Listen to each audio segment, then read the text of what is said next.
Hi, folks. Rolla here. Tonight I got my two pals with me to help me out a little bit. Freddie Hudson. Hi, Freddie. Hey, Larry. And my pal Joe. Hi, Joe. Hi, everybody. How you doing? Hi, Freddie. Hey, Joe. How are you? Is everything in good shape? Because I hit another. Except for my hair, I think I need to comb it. But no, you look fine. I hit You look another pretty good, button. Larry. I hit another button. Everything seems to be working all right because after I think I hit end stream, but I guess it's working. Now what happened to Joe? Joe, you still there?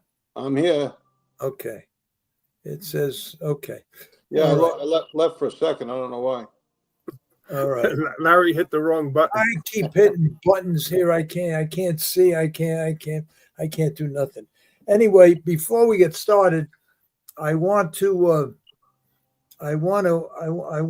talk about a real good guy that called me up when I was in the hospital. He called me up after I got out of the hospital, and the guy that I know, I don't know, I didn't know him well, but I knew of him for 50, 60 years.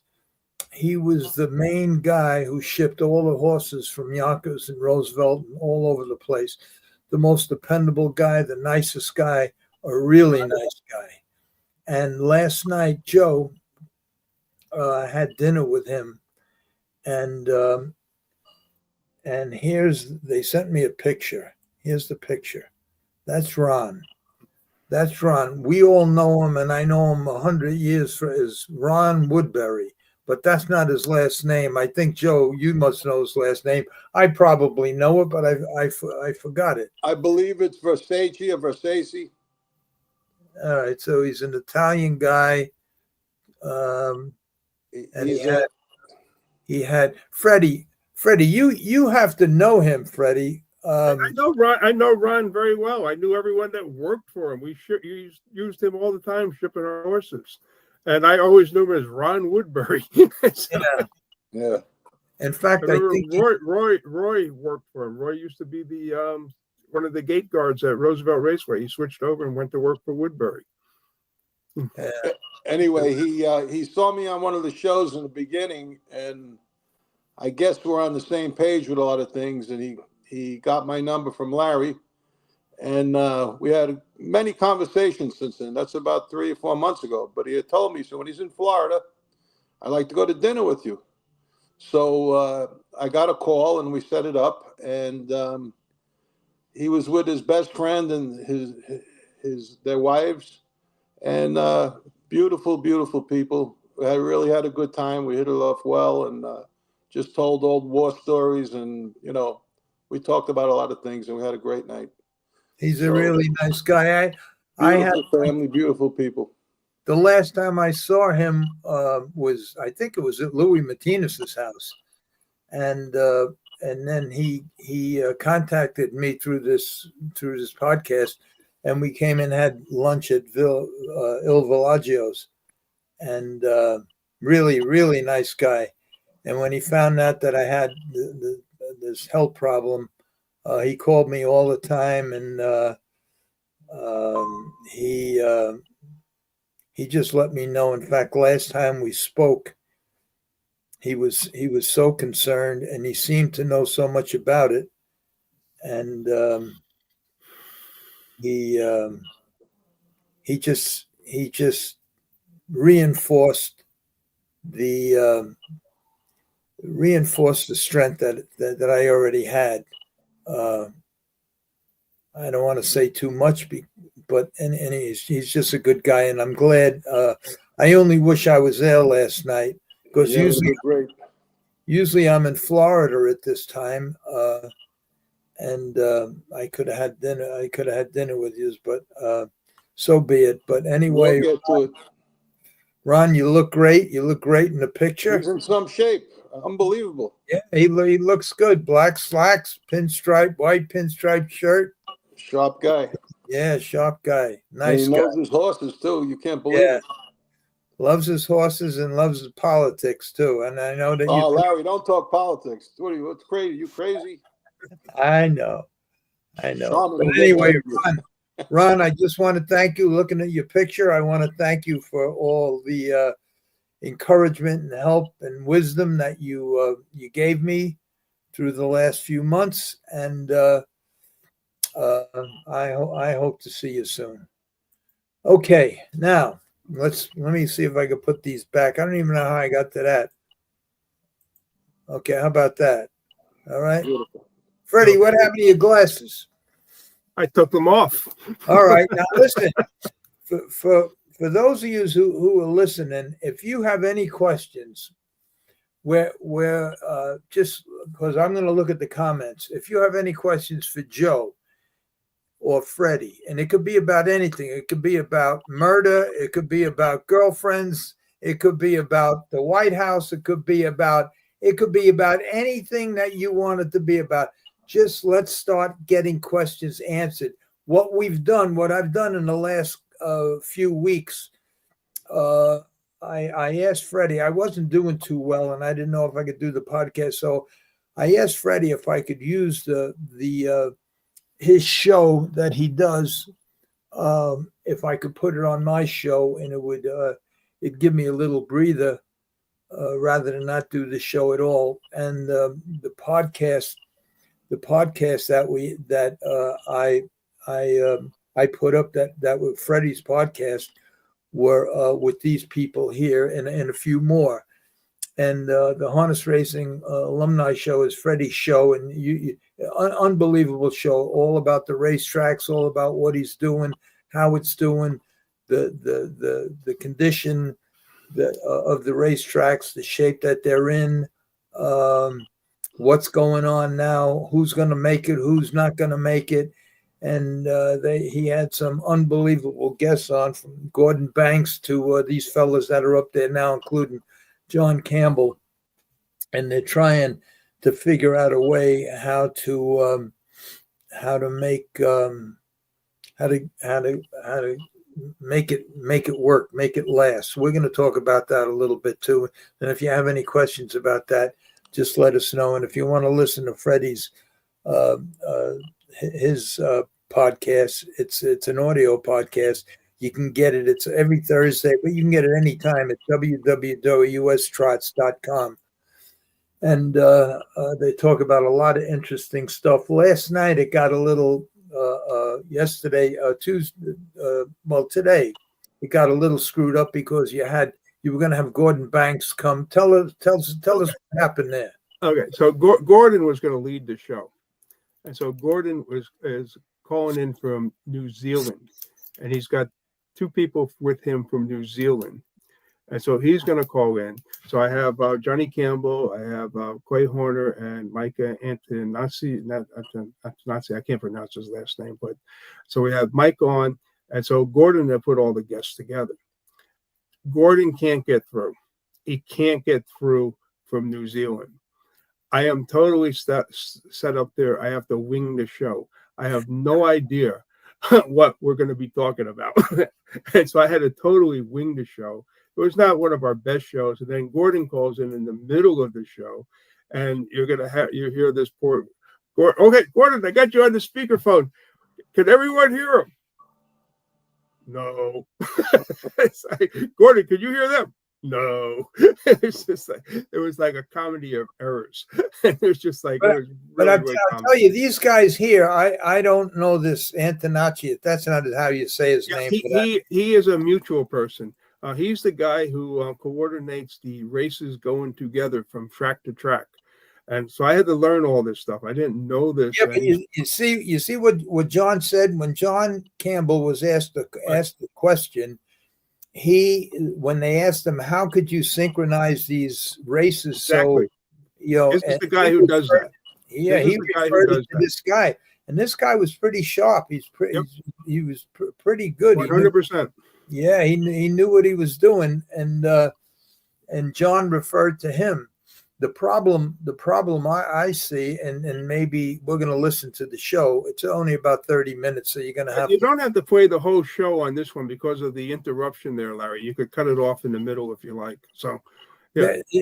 But it was so well. You see, the problem is, and that's why I want guys to call in with questions about, Larry, did you ever kill anybody? Questions away from. Of course he did. Way other people can join in other than the horse. What about Mike Gagliardi's swimming pool? That's a great story. We know that story. God, I don't know.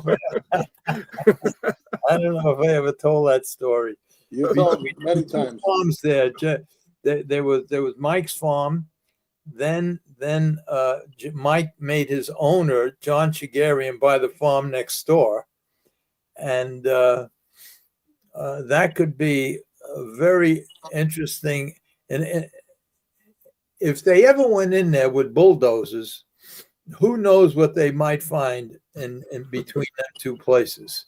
I don't know. I don't even want to guess. All I know is that that it was something that we could talk about for a long time, and then to top it all off, Mike's sister marries that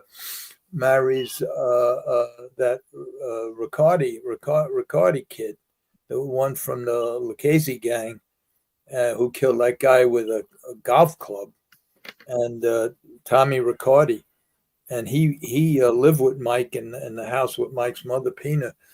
And he was building a mansion right next door. But halfway through that mansion, that's when they had 100 agents around the house and took them all away. And that's when that whole gang war started between Lucchese and Colombo's. And it's quite I mean, we could talk about that if somebody calls in and wants to talk about it. But Tommy Riccardi came on about 4 or 5 years ago. He's in a witness protection program. He married Mike's sister. I don't know if they're still together. But Tommy Riccardi came on. He's on a podcast. You could find it. It happened about 4 or 5 years ago. And he explains what happened. And he explained why he became a government witness. And he said, if I'm going to die, I want to choose the way I'm going to die, because he was marked for death. He was in that war, and he was marked for death. Casso, well, that whole crew there, they were wacky, and he was marked for death. So that's the life. You either wind up in jail, you wind up in dead, or that's the life. So he just said it right on the podcast. He says, I became a government informant because I want to choose the way I want to die, and that's what he did. He made that one podcast. I don't think he ever made another one, but it was an interesting podcast. And but I used to, I'll tell you, he if you had to, there's a lot of mob movies out there, and a lot of the mob movies they're miscast, probably because anyway. But Tommy Riccardi, if you had to pick somebody, a group of guys, I had to pick 10 guys that would be perfect as a mob guy, whether it be a boss, a captain, soldier, whatever. Tommy Riccardi would be one of the guys I would pick. Handsome guy, really good looking guy, slick black hair, combed straight back. And I never forget, one day I was over Mike's house having breakfast, and they had a big spiral staircase coming down. And all of a sudden, who starts coming down? Tommy Riccardi, in a off-white silk bathrobe with his hair slicked back. He looked just the part. The part. It was unbelievable. He looked the part. And then his wife came down a few minutes later, Barbara, who was Mike's sister, who I knew since she was a little baby. And this is like 8 o'clock in the morning. And she came down. I'm used to seeing her in dungarees or shorts and, no makeup. Well, she comes down with eyelashes and beautiful, beautiful girl. She was gorgeous, but fully made up and everything with a silk bathrobe, the whole. You know, they played the part. They played the part. I don't know if they're still together again. They've made a lovely couple, but I don't know. But we could talk about that stuff forever. And that's what I mean. If you guys have any comments, just Well, I'm going to get to the comments a little later. Just ask questions. I'm going to tell you a funny story about Mike Agliardi. All right. I'm racing a horse for Mike at Freehold. And so Mike tells me, he says, you know, I got the 7 or 8 posts with the horse. He says, I don't know how the horse is going to fit in this class. The first time I'm racing him in the class, but race him any way that you want. He's got one brush in him. Use it in the beginning or use it at the end. However you want to drive him. But that's what this horse is. So I get away 8th with him. And we're going down the backside. And everyone comes out. And I have this clear shot right up on the inside where I just come right up and I'm sitting right in back of the guy who's cutting the mile out. And, you know, at the 3/4 pole, like I'm now second on the inside and I've moved up from 8th. And as we come into the stretch, if the rail opens up, I win this race by 5 lengths. I'm totally locked in with a ton of horse, with a wall in front of me of horses and Big no wall. place to go. No place to go whatsoever. And so it's one of the things where it opens up. And, you know, Larry, you know, when racing, you know, to get a check, I sort of put my horse in between the 2 wheels of the horses in front of me just to pick up a check. I finished 4th or 5th with them. Then you pull back so that you don't get killed. So anyhow, I told Mike afterwards, I said, you know, if I get any luck whatsoever, I win this race by 5 lengths. So Mike says, next time he races, you got $200 to win on it. So I'm not following the horse or anything. I'm racing different circuits. And so I'm at the Meadowlands one night, and Mike's racing at the Meadowlands. And he says, hey, Freddie, come here. So he takes me to the back, and he just starts handing me $100 bills. And he hands me, it was $1,800 he gave to me. And he says, yeah. He says, I bet $200 on that horse for you. He won, paid $18, and here's your $1,800. And Mike had absolutely no respect for money. I realized that when he was just a kid. I don't even think he was 16, but he showed up at Monticello, I think right around 1971, 72, with a one horse for a contractor from New Jersey. And he was going around looking for paddocks. So I let him take all my paddocks. And he wanted to bet his paddock money on a horse. And I told him, no. In fact, I'll tell you this story. It's a nice story. So I said, no, he can't win tonight. He can't win tonight. I says, but if you want, I'll hold your paddock money. And he says, okay. He says, so I let him take 3 or 4 horses a week to the paddock for me. And he had maybe $70, $80, $100 coming. I don't know what it was. And then one night, I just had the name of the horse too. Shucks. I says, okay, tonight you want me to bet your money and the horse win. And during this period of time, I had guys signed for his license and everything else, and we got him his provisional license. And that horse that he loved, I wish I just had his name too. I gave him that horse and 2 other horses that he used to paddock for me as a gift because from Monticello, when he got his P license, he went up to Rockingham, the first place he went to. And I gave him them 3 horses to get started with, plus I think $1,000 or $2 to get started. But Mike, the money meant nothing to him. And if he had it, he would give it to you. In fact, one of the problems he had was that I was at his farm one day with him, and he must have got 5, 6 phone calls because everybody came to Mike for money. And Mike was a wheeler dealer. He made a lot of money, whether it be betting or buying and selling or whatever. And he answers the phone. All right, I'll come around right around 3:00. And I'll have it here for you. If I'm not here, see Simone. And then the next couple of minutes later, somebody else. Anyway, he promised 3 people money to come. That $100, $200, $300. So anyway, 2:00 comes and we had to start heading to the Meadowlands.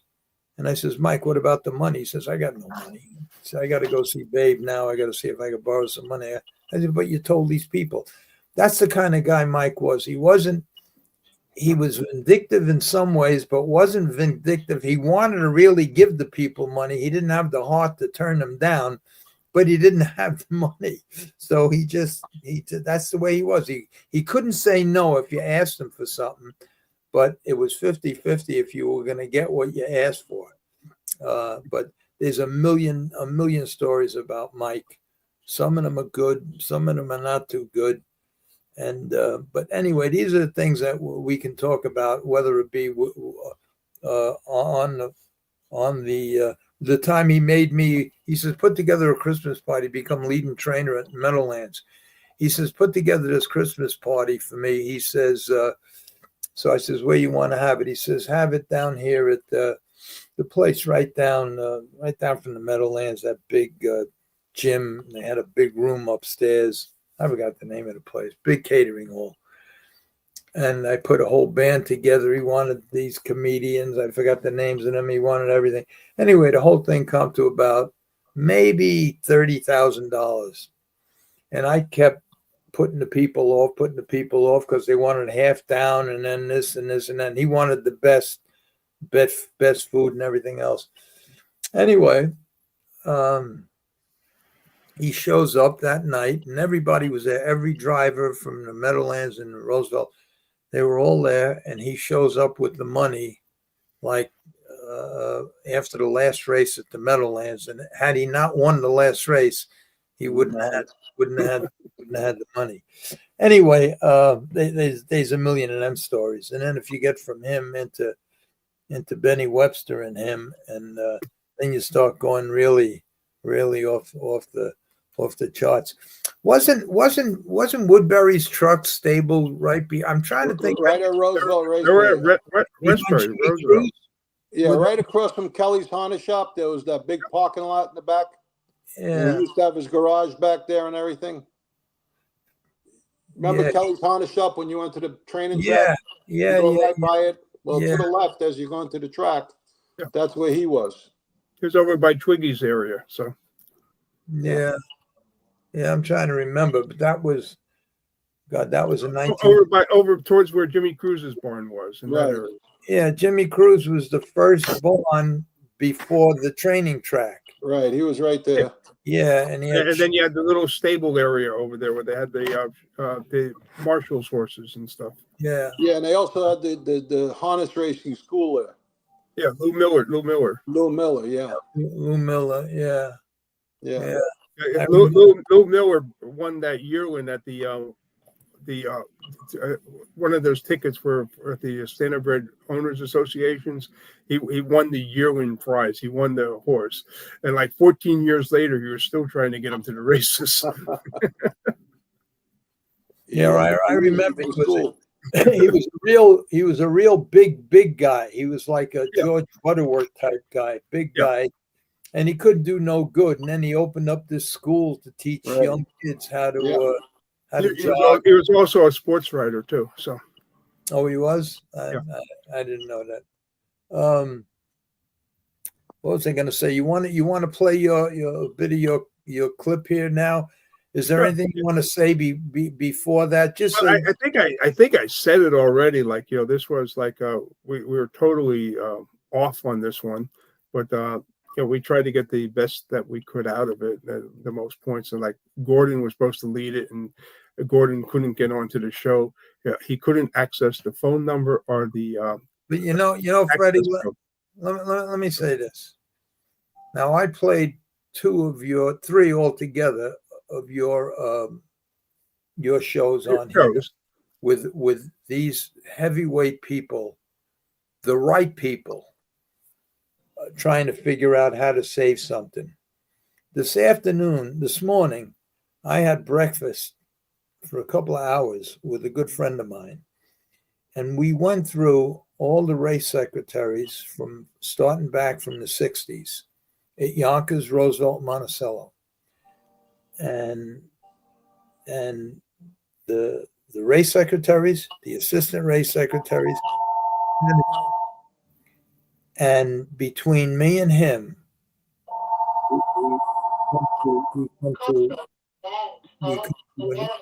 whose phone is Not It's mine. mine. so anyway, Sorry. we came to we had a whole discussion about who the race secretaries was, whether they were good or bad, the assistants, whether they were good or bad, the stall man, whether it was good or bad, and management of the racetracks was good or bad. And I have to tell you, more so management. If the guys that you had on your show, Freddie, in the last 3 weeks were in them places, put in them positions at that time, harness racing today would be as big as thoroughbred racing. And like I said, every time after every one of your shows, when we talk privately or even on the podcast, that it all goes back to, just like John Campbell says, it's all about the money. Who's going to put up the money? And if you put together a business plan, there's not one guy that's a good businessman that has any money that would ever get involved. You can talk about how to make it work, but even last night, the closest thing that you've come to was that one guy there, that Tavola, whatever his name was, Antonacci guy. I can't say his name neither. So if you're listening, pal, excuse me, because I have trouble with words. He was the closest of trying to position all of these races so that the fifth race, say at Monticello, goes off at 5 minutes or 10 minutes after a race in Canada or something, just position all the races so there's no lag time, there's not a half hour in between, and that there's not 3 racetracks going off at the same time where it dilutes the, and he made the most sense. But the problem is, like, I just spoke to some people up in Monticello. They haven't raced up there for a while. The track caved in. They can't, it's just a mess, There's not enough money to have a professional come in and redo the whole track. They can't get their horses raced. How do you? I have to. Why don't they just scrape it down? I mean, scrape it down to nothing. Joe, what do you think of that? I think they had a real bad. I didn't get into it with Anthony DeSimone runs the track up there, and I didn't get into it with him. He just says that he has a mess, and he's been up there doing the track guy for 30, 40 years, and I'm sure he knows to scrape the track. But I think it went deeper than that. I think it went deeper than the base. That not the whole track, but spots, maybe 20 feet. Where it just caves right in. And now, how do you fix that other than take up the whole track? And they don't have the money to do that. The girl, Denise DeSimone, who works in the office, I spoke to her today. She's been there 53 years. Wow. He said 53. Wow. You remember Denise, right? Of course, Denise, she's still there? She's still there. She's still there. She's one of 5 or 6 Ali DeSimone's daughters. They're all gorgeous, beautiful. But she's still there. She's still working in the race office. What about if they raced on the training track? Is the training track still there? I guess so. I'm sure. Yeah, that's horrible. That's all chopped up. Okay. I remember racing at Monticello where the track did cave in during the winter when it defrosted. It was like going into the spring. And the second turn, they had one of those metal and like the redwood, the rolls of fencing, and they put it out like to the 5-hole position from the whole turn just about, and we had a race around that. Yeah, I raced at the Meadowlands, believe it or not, where they had the cones out there. I made the mistake of trying to go up on the inside in the mud. That was a terrible mistake on my part. And do you remember? These things are just popping into my mind because it happened to me Do you remember when I think it was Roosevelt? No, I think it was Yonkers. They put a rubber track down. One of the tracks. Roosevelt. They put a rubber track down, but then Yonkers didn't want to do it because it turned out that the rubber track was a disaster. You had to pull your horse's shoes off, and in the paddock, everybody was putting the swedge up against the foot, so it'd be a flat shoe because they would be falling all over themselves. So what did Yonkers do? They brought in Sona trailers because you couldn't warm the horse up when the track was muddy because they had jet engines on the racetrack blowing the track dry. Do you remember that? I remember that, sure. Going nuts. These are the people that were controlling that industry back then. Complete fucking morons. Yeah, they knew That's nothing. why I say that if the people you have put together, Freddie, now, if them people were in charge 30, 40, 50 years ago, harness racing would be as big as thoroughbred racing, and they now that these guys that know and that all are experienced, the place would have been it would have been booming. They wouldn't have missed the turn. They would have took advantage of every situation. If the slots came in, or lottery came in, they would have figured out how to counter that or incorporate it or something. The other guys did nothing. Up in Monticello, I know for sure it was all Harriman guys that he put there to run the racetracks. And between Greenberg, who was an attorney, who didn't even know what the difference between a horse and a dog, and Crawford, one of the judges, that other guy, Tim Crawford, Ben Crawford, one of the judges. Al Crawford. That was the judge up there. Alan Crawford, right? Okay. Alan Crawford. Didn't Ken Crawford become a judge also? I don't know, but He I'm was a driver. Do you remember Ken Crawford? Yeah, but he was way after. I'm talking about way before, when the place had a chance to really make it and take advantage of certain situations. Nobody did nothing. Everybody in every position up there, from management down, except for the ownership, was a political appointee. In every ownership position were hotel owners. Whether it be Grosinger, Concord, so they really had no shot. And unfortunately, Charles Slutsky, who was the nicest guy in the world and one of my best friends, right up until the day he died, what a shame. He was so high all the time on cocaine that everything just went. And unfortunately, he died. I never forget the day he pulled up in a black limousine pulled up at my barn at Pompano, and the driver gets out and said, Charles would like to talk to you. And I says, I'll tell him to get out of the car. And he says, can't. I'll go to the back. So I went to the back of the limousine, and there was Charles Slutsky, the nicest guy in the world, who owned the Nevele Hotel and Monticello, sitting there hooked up to a big oxygen tank. He removed the mask and he said, I come to say goodbye. I couldn't believe it.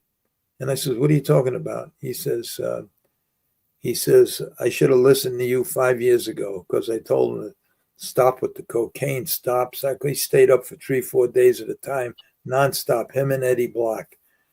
And it's such a shame. And he says, yeah, they say my heart is like a guy 120 years old. They want to give me a heart transplant, but I'm done. And he left. And by the time they got him back to up to Monticello, he was dead. I flew in, actually went to his that thing that they have for Jewish people. It was sad. But when you think about the people that were in charge, and that's what me and my friend did this morning. We talked about the people who were in charge at all of these racetracks. Not one of them. I mean, John, and I hate to talk bad about anybody, but it is what it is. If you and maybe you could fix the problem, which I don't think could be fixed. I hope I'm wrong, but I don't know. Is it necessary to find out how you got to that point before you could fix it? I really don't think so in this case. So it's really stupid talking about,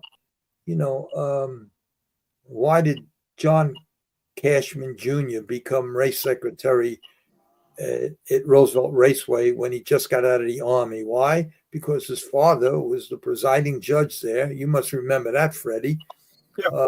His father. Well, John, the Cashman, they used to call the Cashmans Mr. Wall Street. I mean, they made all the money on Wall Street. They were multimillionaires back then. Yeah, everyone knew that. And no matter, and then you go to the Rooneys, and everybody had the Rooneys with all their money. Pittsburgh Steelers. They own the Pittsburgh Steelers. Yeah. And with all their money, they still, if you go to valet parking, they used to have 3 or 4 lanes, and 2 of the lanes had them rods sticking up where when the car went over it, it would count as a $2 parking fee. But 2 or 3 of them, they just collected the money, and all that, it was never registered, and all of that money went up upstairs.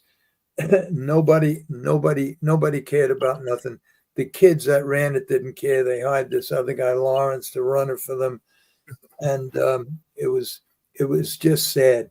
And that's the state, and it's because of that whole crew, from the head of the Horsemen's Committee all the way down to management, all the way down the line. Had your guys been in charge at that time,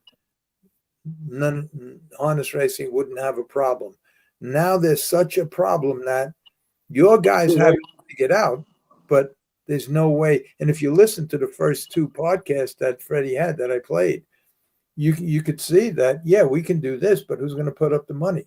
Who's going to put up the money so we can buy our own racetrack? Who's going to put up the money to do this? And then they come, well, let's put together a business plan. Well, you put together a great business plan. What successful businessman is going to, there is no shot to get your money back. So how are you going to get the money? Then there's the other problem where they're bumping heads with the USTA, United States Riding Association.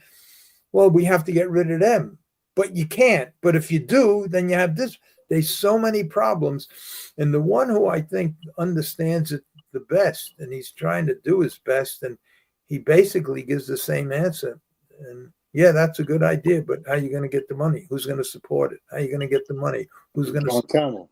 And that's John Campbell, and he knows. And if they had guys like John Campbell and other guys that you had on that panel in charge of harness racing, but they just and it's the decline started as soon as the slots came in, as soon as the lottery came, OTB, the lottery, and everything else. They did absolutely nothing to promote themselves. Right. To balance everything. They never took 10 cents from the money coming in from the gaming to promote the sport, to fix the sport. And, I hear it every day is like how boring the races are nowadays. The fans, the people who race horses, the trainers, the owners are saying how boring the sport is. So we basically have to change that. And how do you change the driver's mentality to say that, hey, you got to change racing and you're going to have to give up part of your income to advance the sport? They don't want to do that. They don't want to give up part of their income. And anyone, none of us are going to want to do that. So it's a catch-22 situation. And so someone needs to really take charge to fix that. And the opposition is going to be so intense. It's just like, you just want to pull your hair out, and who the hell wants the headache? Joe, this is the picture I put up when I know. I've been in that position. I think he thinks I'm the frog in there. So, well, I mean, they never give up. I don't know, but you know what we're going to do now while we're talking? Let me just run down because these comments are starting, and I hate when people say, "Why don't you answer my comment?" So just for a couple of minutes, we'll just go through this real quick. Sundance. Hi, Larry, Joe, and Freddie. Hi, Sundance. Hey, That's that girl, Tris, that used to work for me. Let's see this. Sheldon Glass. Hope you're feeling well. I am, Sheldon. I am. Thank you very much. Okay. That's your friend there, Joe. I can't, you can, Angel. I call her Angel. Angelique. Angelique. Hello, Larry, Freddie, and Joe. Hi, Angelique. Hi, Angelique. Angel IQ. Sunday. Hello, Sundance. Okay, they have an affair going.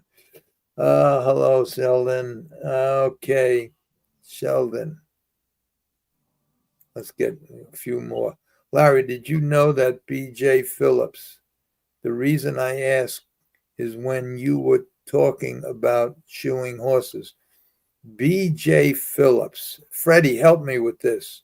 B.J. Phillips was a blacksmith. He was the guy that did the paddock at night. He was the blacksmith working Yonkers Raceway. Yeah, that was it. Up from Monticello area. That was Nice guy. that had to be after me. Yeah, that was in the 80s, 90s. Yeah, that was after me. That Yeah. was after me. This girl Sundance, that Trissa, she has an unbelievable memory. She remembers everything. I asked her one day, I think I asked her, she should come on here and just tell stories. She tells stories about me. I wish I would have been in touch with her. She used to work for me for years. But when I was writing my book and I was looking for stories, information about me, because I couldn't remember, she must have 1,000 of them. Okay, let's see this. Francine, this is the girl from Canada, I think. Hi, Larry. Hope all is well. Good evening, gentlemen. She's a really nice girl. This girl's a really nice girl. Gary D. Larry, do you think the industry needs more people like Lou Guida? Thanks. Well, that's a two-way. That I can give you a good answer for both sides of the story. One is yes and one is no. You want to talk about that a little bit? Okay, let me start. This way we can talk about something else. And Freddie, we'll wind up getting to your thing. If we run out of time on the conversations, don't worry about it. We can't run out of time. I have I could go for 3 days. It's a half-hour show, by the way. So. Oh, yours, not mine. I could put yours on at any time. All right, let me tell you my opinion about Lou Guida. Lou Guida was partners with the guy from Pine Hollow Stud. Morty Finder. And I'll make it real quick and I'll get right to the points. He came into the pitch. He was vice president of Merrill Lynch, and he come in with a lot of money. And what he did was back in the 70s and 80s, he put together syndicates. He raised $1 million for each syndicate. And he formed maybe 10, 15 syndicates every year and $1 million which in each syndicate. And he would buy maybe 7, 8, 10 horses for each syndicate and give them to a trainer, and then the same thing. So he'd give them if he has 10 syndicates, he'd give them to 10 different trainers. And what he found out, he was pretty smart. He was pretty smart in a lot of ways, but they made a tremendous amount of money, and they robbed a lot of people, made a lot of money. And maybe robbing is the wrong word. Maybe charging for the fee that they took was probably deserved because they picked out the horses, they picked out the trainers. So I shouldn't say robbed. But what he did was pretty sure. He learned pretty quick that and the reason I know a little bit about this is because I was one of the trainers one year that he gave the horses to. In fact, that's why I threw him the fuck out of the barn, because I'll tell you that story. But what he did was he realized after going through about $30 million, maybe $40 million, that the yearling game was a very, very tough game. And out of the maybe 20, 30,000 horses that was sold every year, you had to pick one. You had one out of 20,000 that was gonna make it. So what he did was, and he did it right after me. what he did was, instead of buying yearlings, he would wait, let everybody else buy the yearlings. Then he would go to the 2-year-old, the qualifying races for the 2-year-olds, and he would buy the winner of every 2-year-old race, or the horses that look good, the first 2 or 3 finishes. And he would wind up with 20, 25 horses, just picking the best 2-year-olds that looked the best in the 2-year-old qualifying races. The reason I got rid of them was we shipped from Monticello, we shipped from Pompano up to the Meadowlands, and he had Bob Bonney and a girl named Marie Monahan, who that was his girlfriend on the side.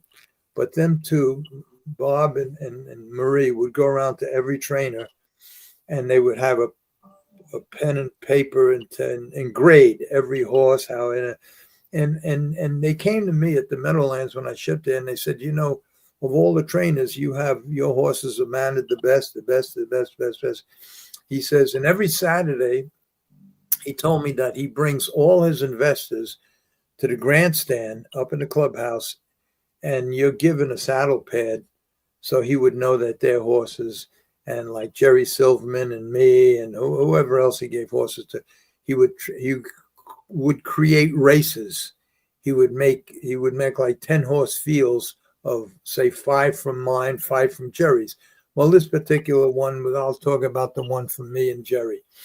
So me and Jerry, we were going to go, and we were ready to go a mile right around 2:12, I think it was. And I told him, I says, we're going to go right around 2:12. We hooked up with Jerry and everything. Yeah. Go right around 2:12, come the last half, maybe in 3 or 4, and come the last quarter, whatever they can go. And that was it. So we get on a racetrack, and I told my brother and my other guys that were with my horses, I says, just follow me. I'm going to follow the last horse of Jerry's. And we take off, and all of a sudden, instead of going to the quarter pole in maybe 33, 34 seconds, something like that, and all of a sudden we're at the quarter in 29 seconds, and so I just took back. I rated my mile. I got to the half in right around 9 or 10, and I wind up finishing my mile right around 2:11. Come the last quarter in 28-3. I was tickled to death, and my horses finished right across the track. But I was 30 lengths behind Jerry's bunch. So Lou Guida, after a couple of hours, Lou Guida comes to the barn, and he says, well, what are you doing? You made me look like an idiot. And I said, I told you, I'm going to 2:12. That's where I was going. I don't know where they went. Were they going 2:05? I went 2:12, last quarter of 28-3. He wasn't happy. He was happy. He was more angry that I made him look bad, that everybody's asking me what happened to them horses. In the meantime, I did the right thing. Yeah. And I can tell you when Quentin had nitroids down in Florida, and he went on vacation, and he turned the horse over to Stanley.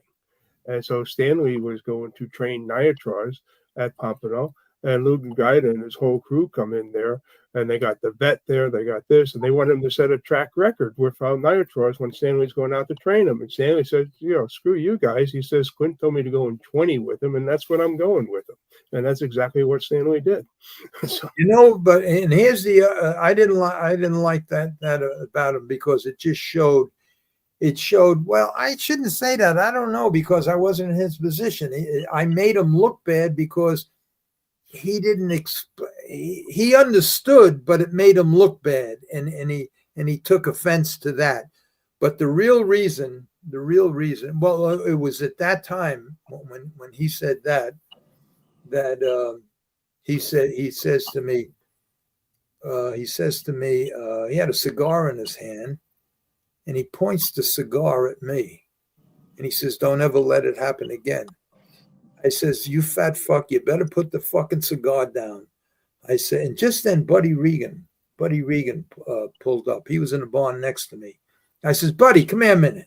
I says, you got any stalls there? He says, yeah, the whole backside is empty. I says, there's 7 horses here. Get them out of here. I says, there's your new trainer. And that was the end of him. But Lou Guida, when I was talking to him one prior to this, Lou Guida, I told him, I says, you know, I think we should stop with this horse for a little bit. I think, you know, that tendon's starting to swell a little bit, this and that. And he didn't want me to stop with him. And I says, can you give me a reason? And he said, yeah. And it kind of made sense, but it was against what I would do. Your better judgment. And what he said was, if they can't handle 1.20 miles and they start breaking down, let them break down, I'll get rid of them. He says, I don't want to baby him to try to get to 1.10 miles or 15 and then start to baby him, give him time off and everything else. That kind of made sense a little bit, but in the meantime, you had to destroy a horse like remove and replace, you know, like just move. So that kind of made sense if you had a good place to put the horse after you removed them. He didn't care. Get rid of him. I don't care what you do with him. Get rid of him. I'm not going to babysit a horse that can't go 1 mile and 2:20. And there's a point there. You know, there's a point there. How much, you know, if a horse starts falling apart, going miles and 20 and 15 as a 2-year-old, and you say, and then the vet will tell you, well, I think you should stop with him and wait until his 3-year-old year. Probably the same thing is going to happen as a 3-year-old because of confirmation or whatever there might reason be. Yeah, So, but they're not developed yet. I mean, he's treating the horses like they're stocks or something. I mean, you know, there's so many horses that so they don't make it as 2-year-olds. They come back and they make good horses as 3-year-olds. I mean, you gotta have patience. many that they came back as 3-year-olds. The problem. I'll ask you another question. Why didn't you coordinate it with Silverman that you're going 1 mile and 2:12? I did. And he should have been mad at him. You should have been mad at him. You know, Jerry, he put his arm around me and said, sure, Pally, anything. Yeah, I know. And that was the end of that. But the other good thing, see, just to finish up with what you were saying and why I can understand Lou Guida's position is because he says, I'm paying 60, 80,000 in stake payments for these 2-year-olds. And you want me to take it easy with them? Just keep going. Because if they can't handle it, they're not going to be champions. And so he had a point. He says, I'm spending 60, 80,000 on every yearling I have in stake payments. It ain't like the thoroughbreds where you pay when you get there. You got to pay, you know, up front as you go along. All right, let me continue with some of these things here, get some of these out of the way. Rob, Joe, did you know Lou Penna? He had quite a run. What's your take on what happened? Did these guys tarnish the business? Go ahead, Joe. Lou Pena, I didn't know him well, but he was just an average guy in California. And, yeah, but he came up with a mirror. Well, let me finish. He got hooked up with somebody in the pharmaceuticals or something that was doing research and stuff like that, and they came up with something, and it passed the machines, and he went from being a 10% trainer to a 30% trainer, 40% trainer. Yeah. And as long as he got away with it, he did it as long as he could. I mean, that's obvious there. I mean, the last sentence here, did these guys tarnish the business? I will only say this because we're trying to save the business.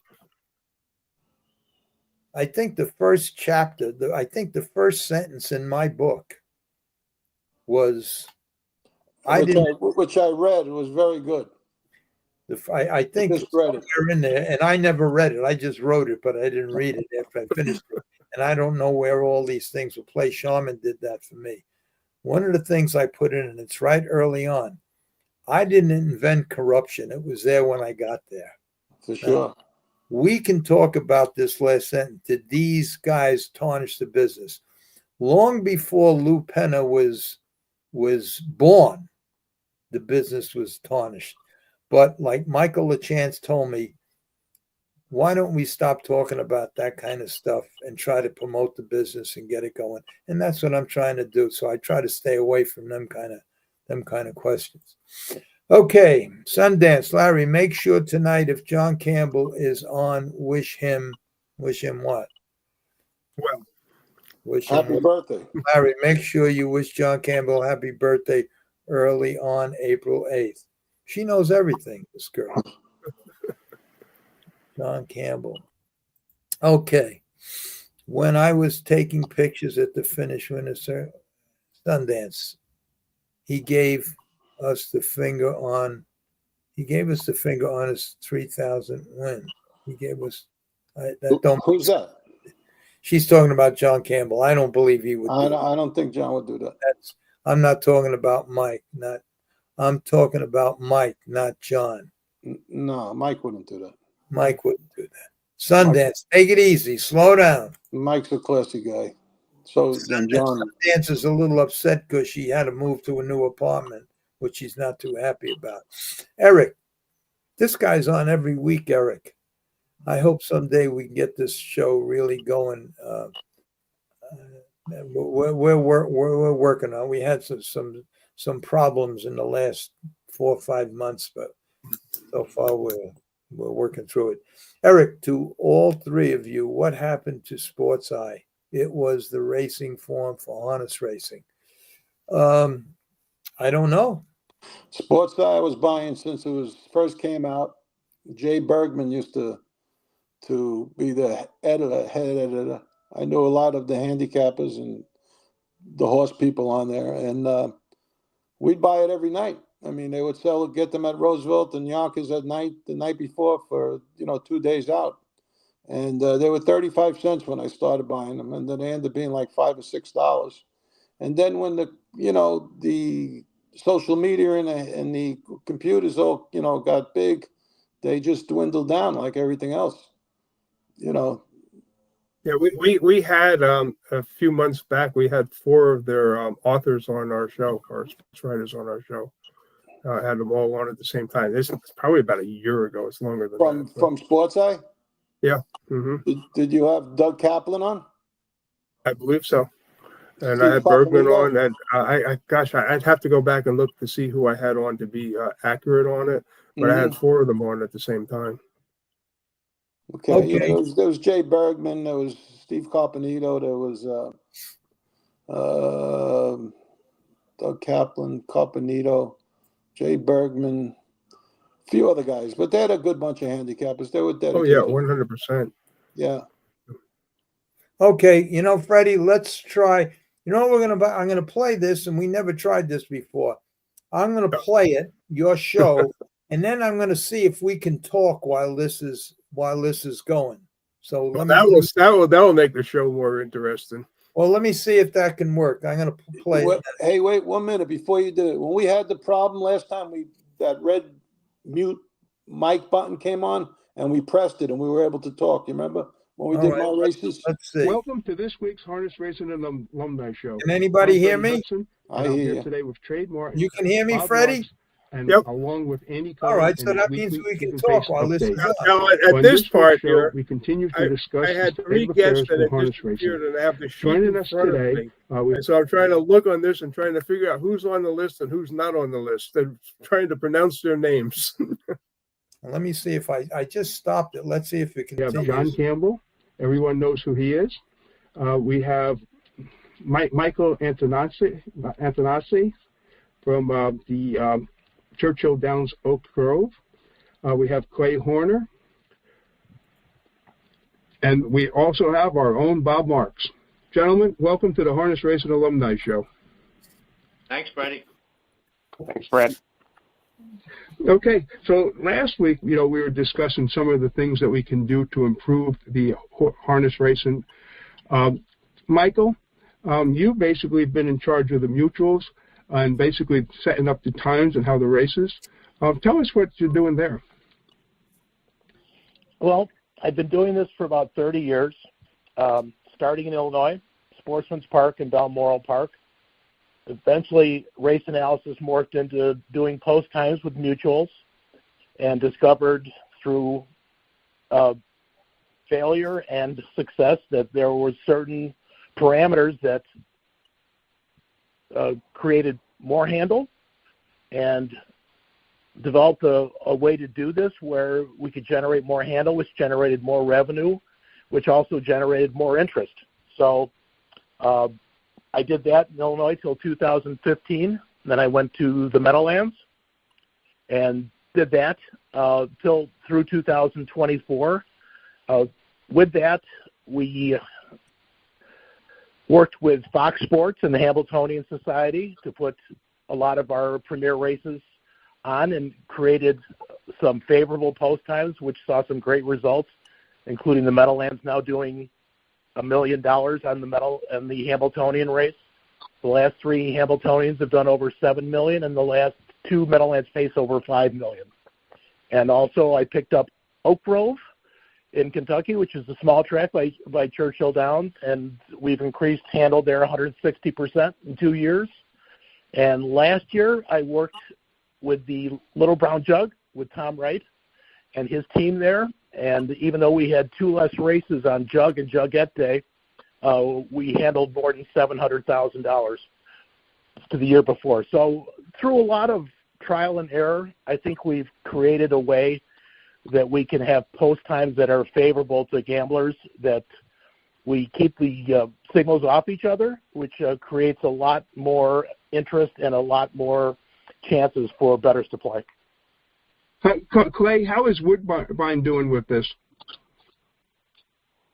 Well, I think, I'm hoping that Woodbine will cooperate with the Meadowlands and, institute a no drag policy for the summer. I also believe very fervently, just picking up on that information, that one of the absolute keys for the sport going forward is to find a way to package our races at different tracks at attractive times relative to each other, such that we put forward a program that people can follow. And I'm picking up on the concept that getting on the Fox program in the summer, where they do so much with Saratoga and Churchill and the like. We need to do something like that in harness racing, where we put together our very best races from our very best tracks in a way that people and wagerers will look at that as being something that they want to follow for the entire course of the program. You see Churchill does that, Gulfstream and Santa Anita do that well. Naira's in a position to do that. And we should be able to do the same thing from a standardbred point of view. If you look at every Friday and Saturday night, we could put together, 6 races, really top races with, names that people recognize, horses that people recognize. And, we'll be, with intelligent post times, we'll be on everybody's agenda as good races to follow, because, in my view, the greatest truism about wagering is that people want to have access to the best pools with the most competitive races. I mean, they just, go together, and we should be able to work together to present that type of package to them on a nightly basis on Friday and Saturday night from the late spring, right through the Breeders' Crown. And Woodbine is an obvious place to do that because we have a lot of flexibility with what our timing is, and because we've now gone to an earlier starting time that has the Meadowlands at circa 6:30. So picking up on the conversation we had a little before we got on the air, we can put those races on when it's still prime time for people that they can follow through. And so if you have a fantastic race at 7 p.m., you could have fantastic races running from 7 to 10 p.m., where people would look at them in terms of saying anybody who's betting online in North America and beyond is going to be looking at our product during that period of time. And if we do it all season, they'll also get some familiarity with the horses. I mean, I think this is my final point on this, just in light of, my own experience over the last few years in the thoroughbred business. One of the things the thoroughbreds do very, very well is publicize when the best horses and the highest profile horses are going to race, and then slot those into the program, and people actually get name recognition. And, we're not going to get name recognition sort of akin to the Kentucky Derby winner, but because our horses race often and because we have real stars, we could get quite a considerable amount of name recognition. Just to take an example, the story of a horse like Jiggy Jog being so superior and beating the males, that's the thoroughbred, that's the standardbred equivalent of Serpida Anna. And that's, the most attractive story you can give somebody, which is, here is a superstar doing something that most horses don't do, and a great mare being able to compete against males is one of that stories. The other thing we have, our horses race often enough that if we put this on all through the year and you get to see whoever the top 3-year-old is 8 or 9 times on, prime time, it'll create a good audience. Yeah. Hey, John, did you want to jump in here? Obviously working with Michael since I took over here, the importance of when those races are scheduled and staying off the other signals, you just can't overemphasize that. And certainly we've had times where our host track didn't manage those post times as well as they could, and you get a tremendous decline in handle when that happens. And we had some disappointing nights because of that. But it really is more dollars than you can imagine get missed just by that post time going on. If you had our race on top of Del Mar, for example, we just wouldn't do well. Meanwhile, if you miss Del Mar by 12 minutes, stay off the Meadowlands and off the big signals, it'll go up maybe double a pool. That's one thing I've learned. I'm certainly no expert on it, but I've learned enough to rely on expertise and listen to the people that do know that. That's one thing that I've really picked up on it. And for me, I'm a handle guy. That the handle is the most important thing we have going. We're not going to get people back to the track on a regular basis. We certainly will, and we have to do everything we can on our big events to attract people and expose them to what we have to offer. But on a regular basis, we've made it too easy to watch the races at home.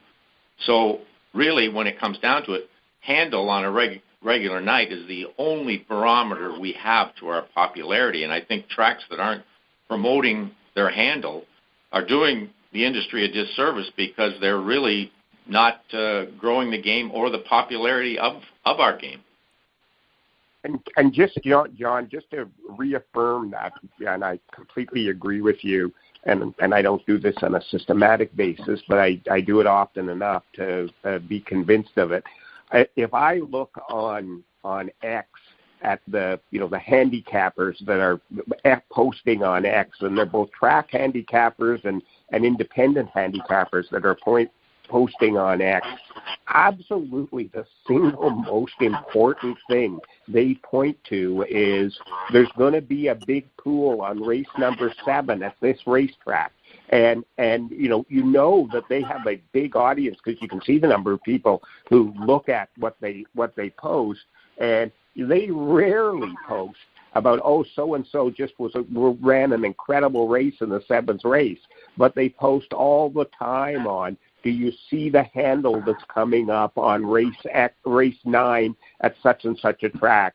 And so, that's just, everyday proof of what you say. The thing that people care the most about information-wise is, what is the pool going to be? Yeah. Hey, Michael, I have a question for you. How much money does a track make on when they bet on other tracks And where does that handle show up at? All right. Rates are negotiable between tracks. Obviously, you're playing a lot more for the Derby and Saratoga Thoroughbreds than you would be for a second-tier Thoroughbred or harness track. But for the most part, let's say you're paying 5% and a blended rate is 20%. So 80% gets returned to the bettors. 5% goes to the track that's hosting the event. 15% goes to the track that's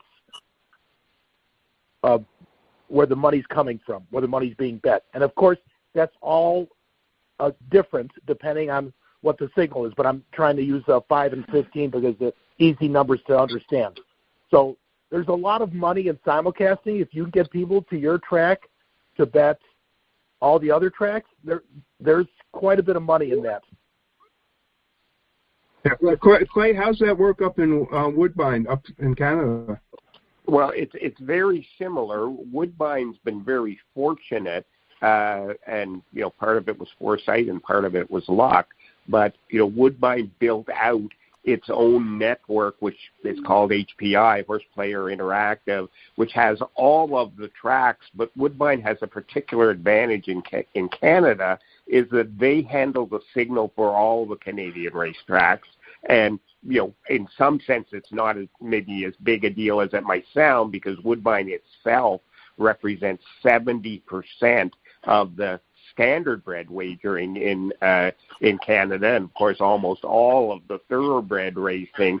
But it does allow Woodbine, by managing it all, to make quite a considerable margin for Woodbine. So it really helps Woodbine economically, and it also allows them to be more generous than a third party might be in respect of how they treat the wagering coming from Western Fair in London or even Fraser Downs out in British Columbia. And that's just a historical accident that Woodbine took it over early, and it's really worked out. But it does confirm the incredible power that you have and the ability to make money if you can actually control the whole network, which of course Churchill is probably the best at of anybody in North America. Hey, John. Also, Clay, that of course handle on track goes down, but what is almost never mentioned is on a Saturday during the summer, that track might be hosting 40 different tracks where they're taking wagers. Yeah. And you're getting full commission, with the exception of the transmission fee, on all 40 of those tracks. So that's a very good part of the business. It is a very good part of the business, and I, as I say, I've kind of embarrassed that the entire time I was on the Woodbine board, which was for 18 years. So obviously things changed a lot during that period. And this is just a very interesting commentary on why this business end of it is so important. I never really understood that as well as I clearly should have understood it, and it's important to understand it. I've really come to understand it over the last couple of years, and I now make it a part of what I look at when I look at HPI, which is the Woodbine system, which works so well because it means for somebody who's a real player, and I'm not a big player. But you look on like, for example, this past Saturday, I looked at it, and for about 4 hours, I was just tracking Aqueduct, Gulfstream,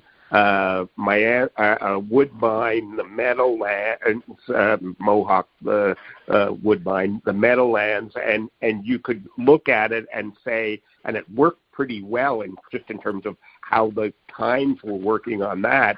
I looked at it for about 4 hours.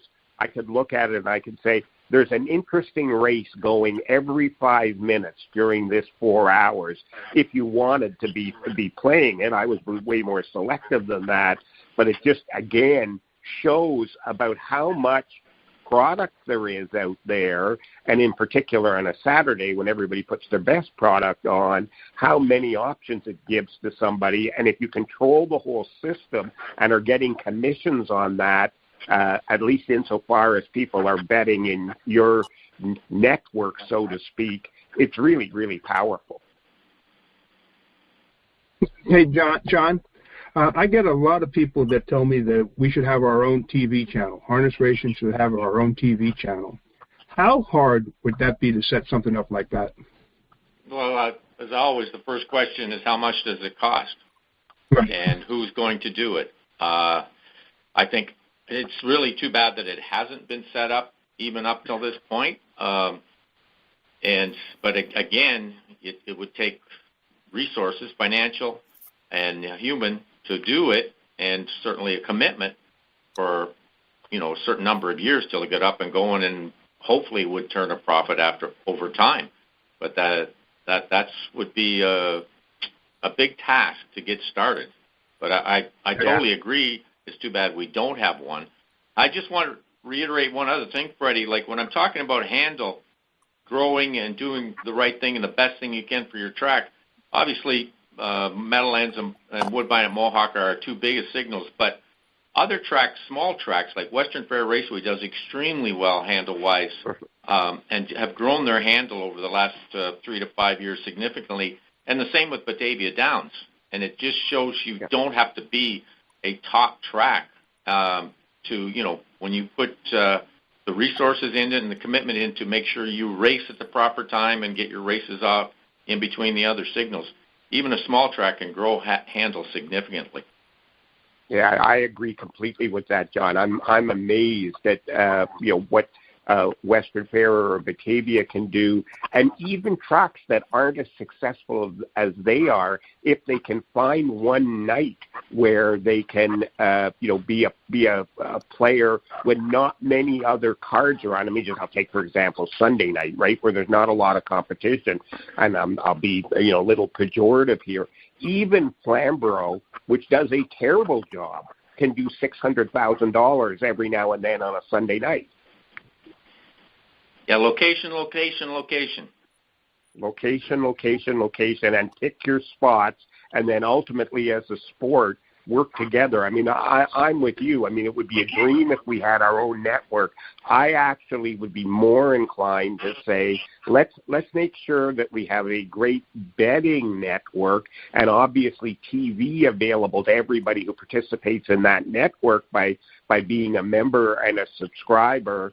And then, do what we can to, have some Saturday events that we can get as part of the Fox show, even though it's hard, right? Because they don't, even for the Hambletonian, they don't really give us the amount of time that we deserve in that context.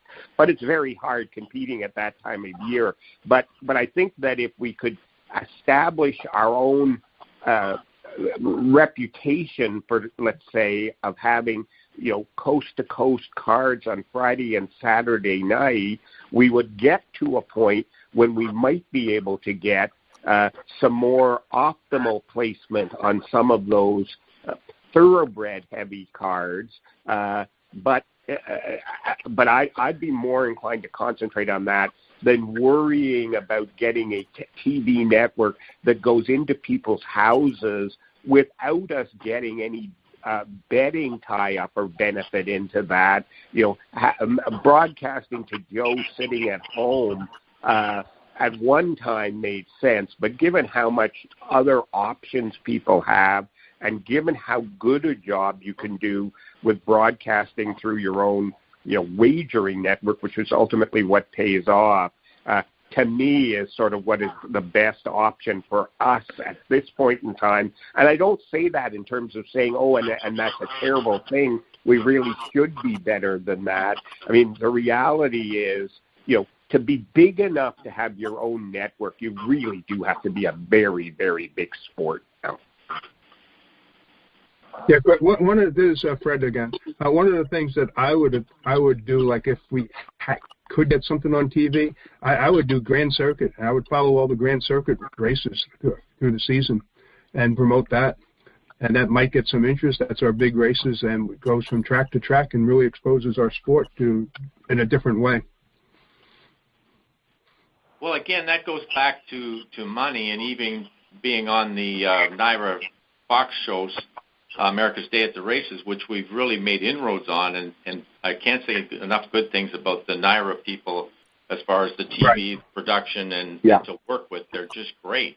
but it takes money, and the tracks don't have they just don't have the money or won't spend the money, and the casino companies that own the tracks are not going to put money into our product. So it's a lot of the time we could have more shows on that America's Day at the Races show, but we just don't have the financial resources to be on. And I will tell you, for network, or not network, but national TV exposure, it's reasonably affordable, but the tracks just don't have that excess dollars to do that or the willingness to pay it. And I really think that any marketing or promotion that we're going to do as an industry must come from within, whether that be the USDA or horsemen's groups, because I think the days of racetracks spending dollars to promote it, they just don't get enough in return for that. We're the ones that must market and promote our sport. Yeah, I agree with that. I agree with that, John. Even most tracks. Now you see what John just said. What John just said is 1,000% right.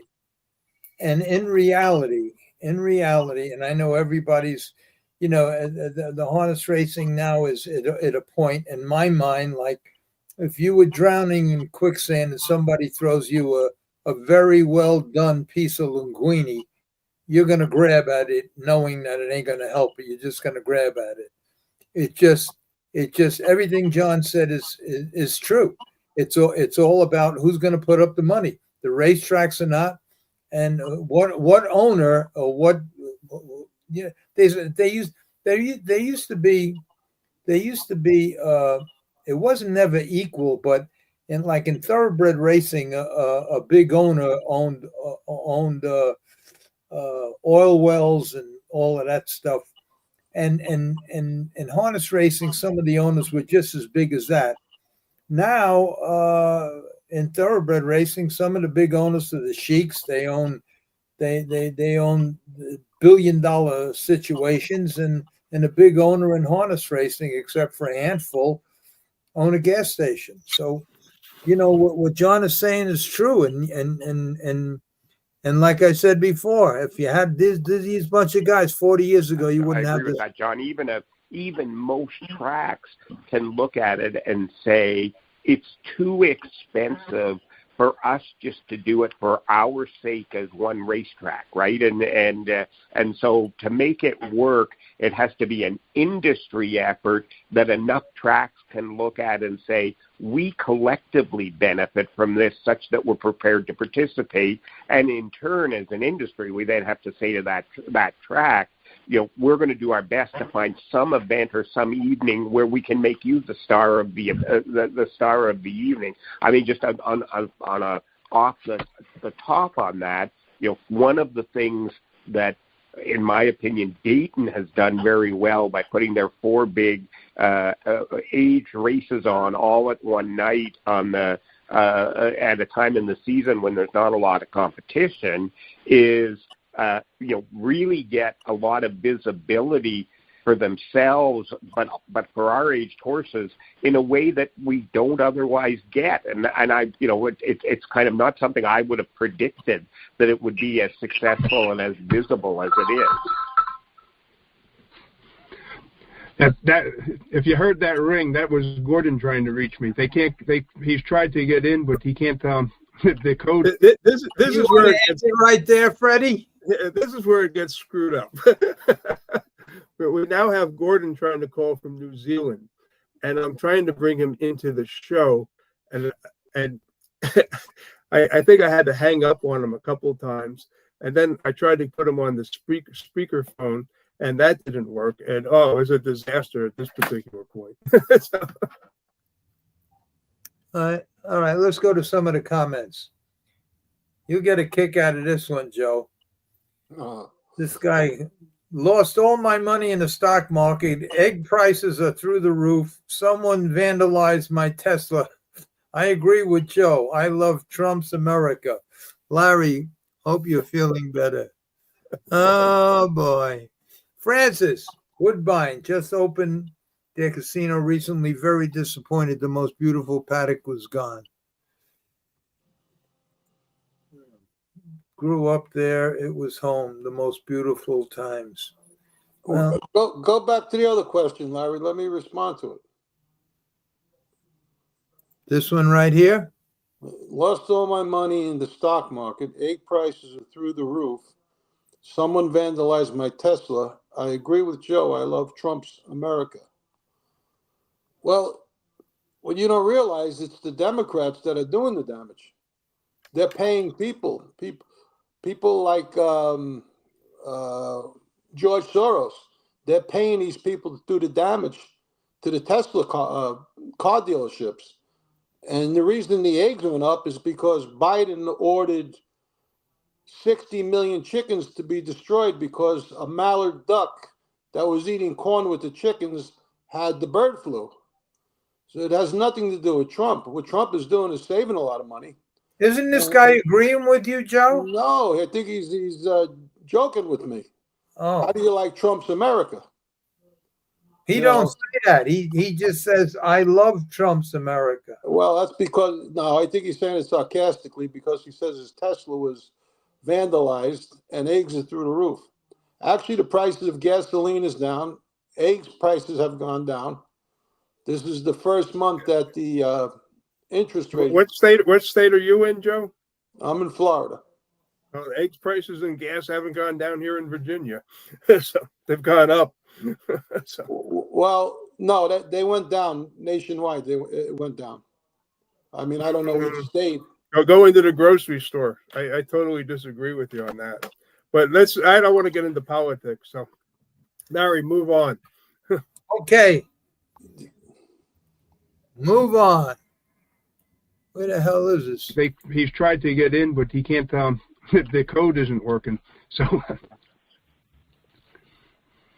it is interesting just that Gordon isn't on, because one of my observations, again, just by paying more attention to it myself over the last couple of years, is what a great job they do down under in actually placing their races in a way that, as we know, they get a lot of people to the track, but that they get a lot of attention signal-wise.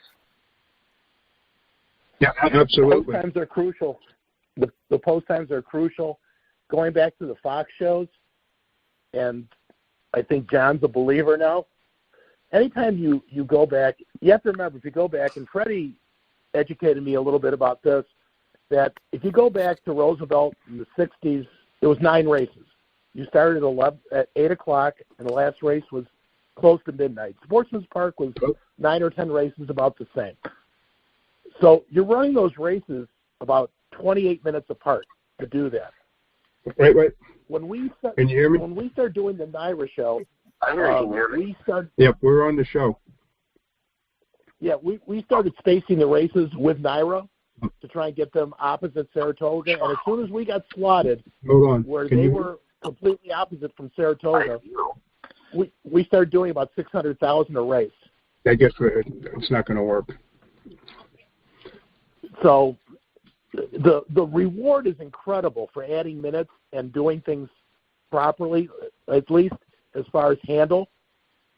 But one of the biggest errors harness racing ever did was going with more races and less time. That was a killer. Yeah. I don't know. And you see it every telecast. Right. I mean, I can hear a fair amount of what they're saying. It's hard to understand, though. Can anyone hear Gordon? We heard him there. I heard him. Gordon, can you hear anyone? I got him on the speakerphone, so. I can hear it. I can't necessarily make out everything. I can hear it. Total fiasco fuck up. Did anyone hear what he said? No. Okay. Go ahead and we're going to scrap it. John didn't sound too happy there, Freddie. Nobody was he basically apologizes to everyone. He just said that the access code was not working, and he tried like 100 times to get on, and there's no way I can fix it. He's a late scratch. also eligible. But no, what I was going to say is, like, Kentucky's doing extremely well, and they're doing that with the historic horse racing. Those, I guess I'll just call them slot machines. Would it be possible for them to take a percentage of that to start something like a TV series, like on Kentucky racing?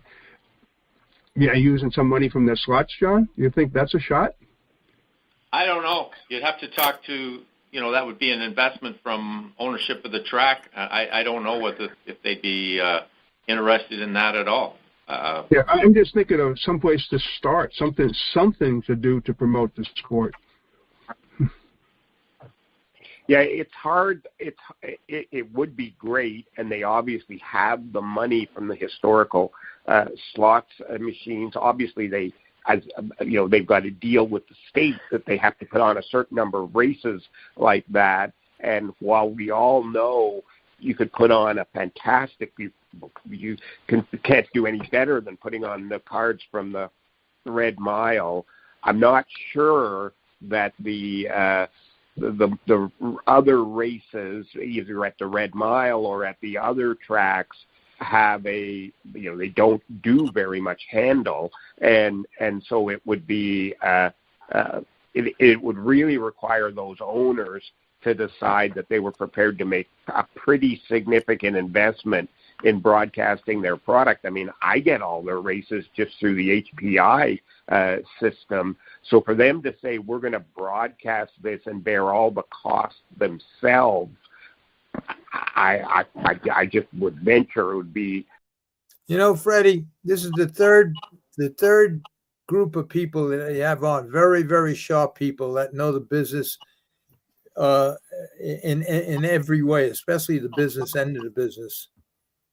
And through all three podcasts, I sit back and I can't even say one idea that might have a chance. Not one. And I don't know what the answer is. And and that's why I'm anxious to listen to your show every week, because you have these people on. But I think John Campbell, he just tells it the way it is. I mean, he surrounded himself with all the right people. He got all the right people on the board. But the bottom line is, John's answer is, it's all about the money. Who's going to put up the money? It's the opposition of the people controlling the money that won't put the money up to promote the sport. They refuse to do it. And so I don't want to go into the details there, but it's like nobody wants to put up any money to promote the sport. You can't get 10 cents out of it. You can't get 10 cents out of them. So nobody wants to if that's, and I believe you, and that's what John Campbell is saying. So if that's the point, and I don't want to argue with you, but if that's the point, it's not even the point. It's the truth. It's the way it is. Why have any more meetings? Why just go out and get other jobs or something? Do something. I mean, there's no answer. Just like I said the other night, if your brain don't get oxygen for 7 minutes, you're dead. You call the doctor in with 6 minutes and 59 seconds. And, he got a second to resurrect a business it took 50 years for them to destroy it to the point where it's almost at the 7 minute mark. And I know that John Campbell been in the business his whole life, his whole family. He's truly one of them guys that love the business. I raced with him. I was there. He's just a genuinely good guy who loves the business, and that's why after he retired, he did everything he could to try to help the business promote it. But even him, and I listened to his answers very, very closely. There's no answer. There's no answer. They interviewed John Campbell when we were just getting slots, and he predicted this whole scenario from the beginning. He says there's going to be less and less tracks. The casinos are not going to go bend over backwards to promote the harness racing game. And little by little, the tracks are going to disappear. And he was exactly right. What is it, 18 years ago already? So. But you know what I heard in one of the podcasts that really stinks? That, and I think it was Freddie that told me this. I may be wrong.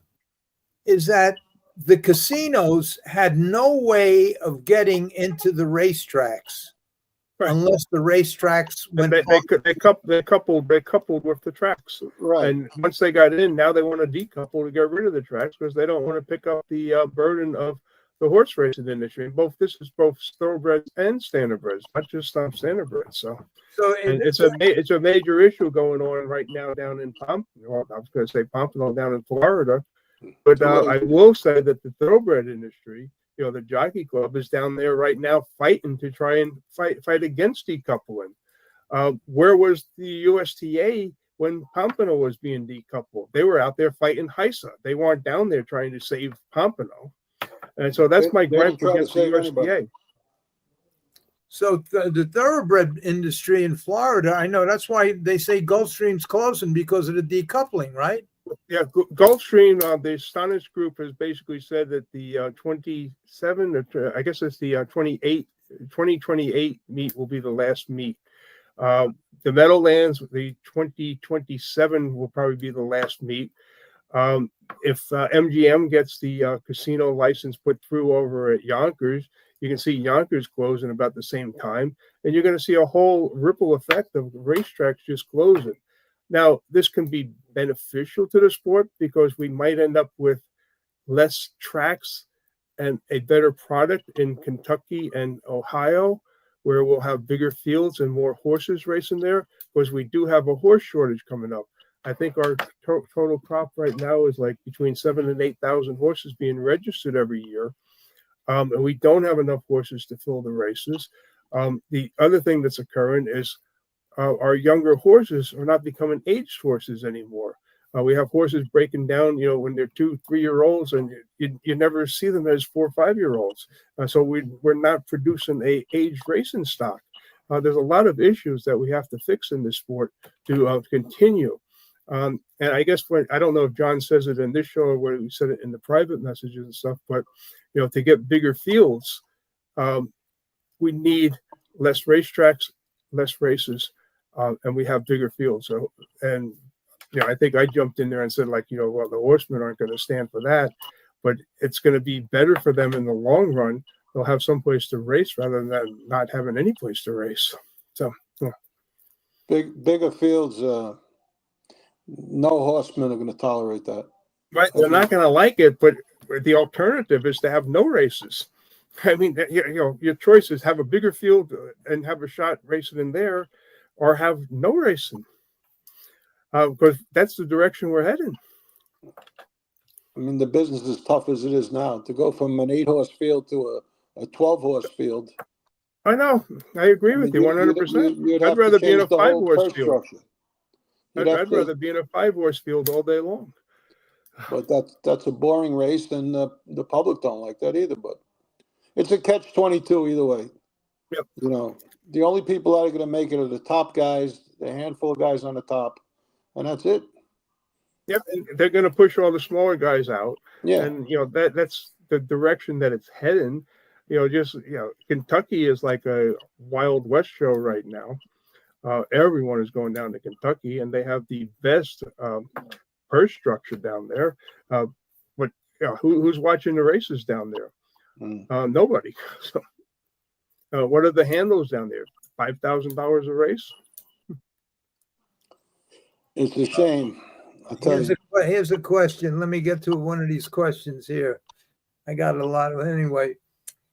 Vinny wants to know, what did you guys think of Norman Duplass as a driver? Well, I'll tell you a couple of things about Norman Duplass. Norman Duplass had a laugh unlike anybody in the whole world. And that's how it was. It was a in the room. And the other thing, I can't say the other thing. As far as the driver goes, he drove and held his own against the best drivers in the country at Yonkers and Roseville all the way up until the time he died. His son Jeffrey, his son Jeffrey, he's back in the business. He got a suspension. I try to help him with that suspension. I think I got it cut down from 5 years to 3 years. I got him the lawyer that I knew could help him, and but he still got 3 years for something that he did not do. He was sharing a barn with somebody, and they found some kind of drug or something in one of the cabinets, and it wasn't his, but it was in his barn, so they gave him the suspension. But I know that Norman's wife, when Norman was alive, he started that costume jewelry business. I think she's a multi-billionaire. Yeah, she's very, very wealthy. Carol Dupuis in Macy's and Bloomingdale's. Yeah. And the kid's a nice kid. He's very, very quiet. Yeah. He's back in the business. He's a good kid. And that's as much as I can say about Norman, because the kid, how old is he now? 50 something? Yeah, well, he's a kid. He's probably older than that. He's probably everybody's a kid to Larry. Yeah, he's probably maybe he's 60, but he's comfortable financially, and he has horses. He just plays with them, and good for him. Norman had a good bunch of horses, though. Yeah, Norman. He had some good horses. He had Mirror Image. He had Key to the City. He had a couple of really good open horses. Yeah, he held his own against a tough bunch of. Yeah. Oh, here, I got a message just now from Tommy Stiggs. Tommy Stiggs. Hiya, Tommy. Hey, Tommy. To everybody, Tommy Stiggs, and I said it 1,000 times here. He has that great show in the morning at 7:00. I keep forgetting the name of it. I used to every morning. Breakfast with Stiggs or something like that. You said yeah. It's 7:00 on YouTube. Just go to Tommy Stiggs Social Club. Yeah. And he talks about it's a great show. You just as you're having your coffee in the morning, and I used to tune in every morning, but now for 2 hours in the morning I have other things that I have to do, and I miss it. So I just, rather than try to squeeze, I can't do it. So when things straighten out with me, I'll be back on the show. And but you should tune into his show on I know that I got him a couple of listeners. I know that Sundance tunes into his show all the time, and it's interesting. They talk about all the current events that's going on, and he's a really nice guy. And Sundance, see, Sundance says hi, Tommy, and so does and oh yeah, and Francis came from there too. Yeah. Oh, that's right. Oh, here's our pal Eddie DeLauro. Use the barrack chamber. The hyperbaric chamber? Yeah, hyperbaric. Well, I guess Eddie spells as well as me. So I guess. He's not feeling well? No, it says use the hyperbaric chamber. He's talking about Lou Penna. Use the hyperbaric. I think it was more than that. Well, yeah, it was definitely more than that. I think Eddie won another race this week. I think he finished second, ran a good race. I didn't get a chance to talk to him. I was so busy back and forth with appointments and everything. I spoke to him last week, and he told me one of his horses could win this week, so he probably did. Good, Eddie. Okay, Tommy Stiggs. Hello, chat crew. Great to see you all. Yeah, he's a good guy. In fact, I owe him a dinner. He helped me a lot in the beginning, and I owe him a dinner. And there's a place I want to go. It's right where he lives too. But as soon as I'm able to maneuver a little bit more, I'm going to give him a call and take him to dinner one night. I used to go to a place in West Orange, New Jersey, years ago called the Manor. They used to have a lobster buffet on a Sunday night or a Saturday night. Yeah, I think it was in West Orange. Is that near you, Larry? No, it's maybe 20 minutes away. Okay. That was some setup. That was 20 years ago. I don't know if they're still there. When I heard, okay, Tommy Stiggs just sent back. He says, You owe me nothing, Larry. It's always my pleasure. And he's right. You can call him up. He's at your house, and the next thing you hear outside is his car. Too bad Cabert didn't say that to you. He knew. Yeah, he was right in the middle of that whole crew. He knows. He could start his whole mob thing with the people that he knows and who he grew up with. In fact, I think he spent a little time in jail for maybe bookmaking or something like that. I don't know. I say it because he says it on his own podcast. So, but he knows all them guys, and he has a lot of very interesting stories. But he leaves it to Skinny Joe Molino because I believe he was the one that was responsible for getting Molino's show going. He put it all together for him, and they're good friends.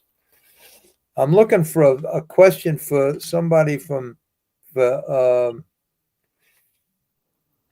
here's a guy. He says, let Eddie back. Eddie's coming back. I just hate to call him because he gets up at 3:00 in the morning, and the last couple of weeks he's been sick too. Weather, and I had Freddie show.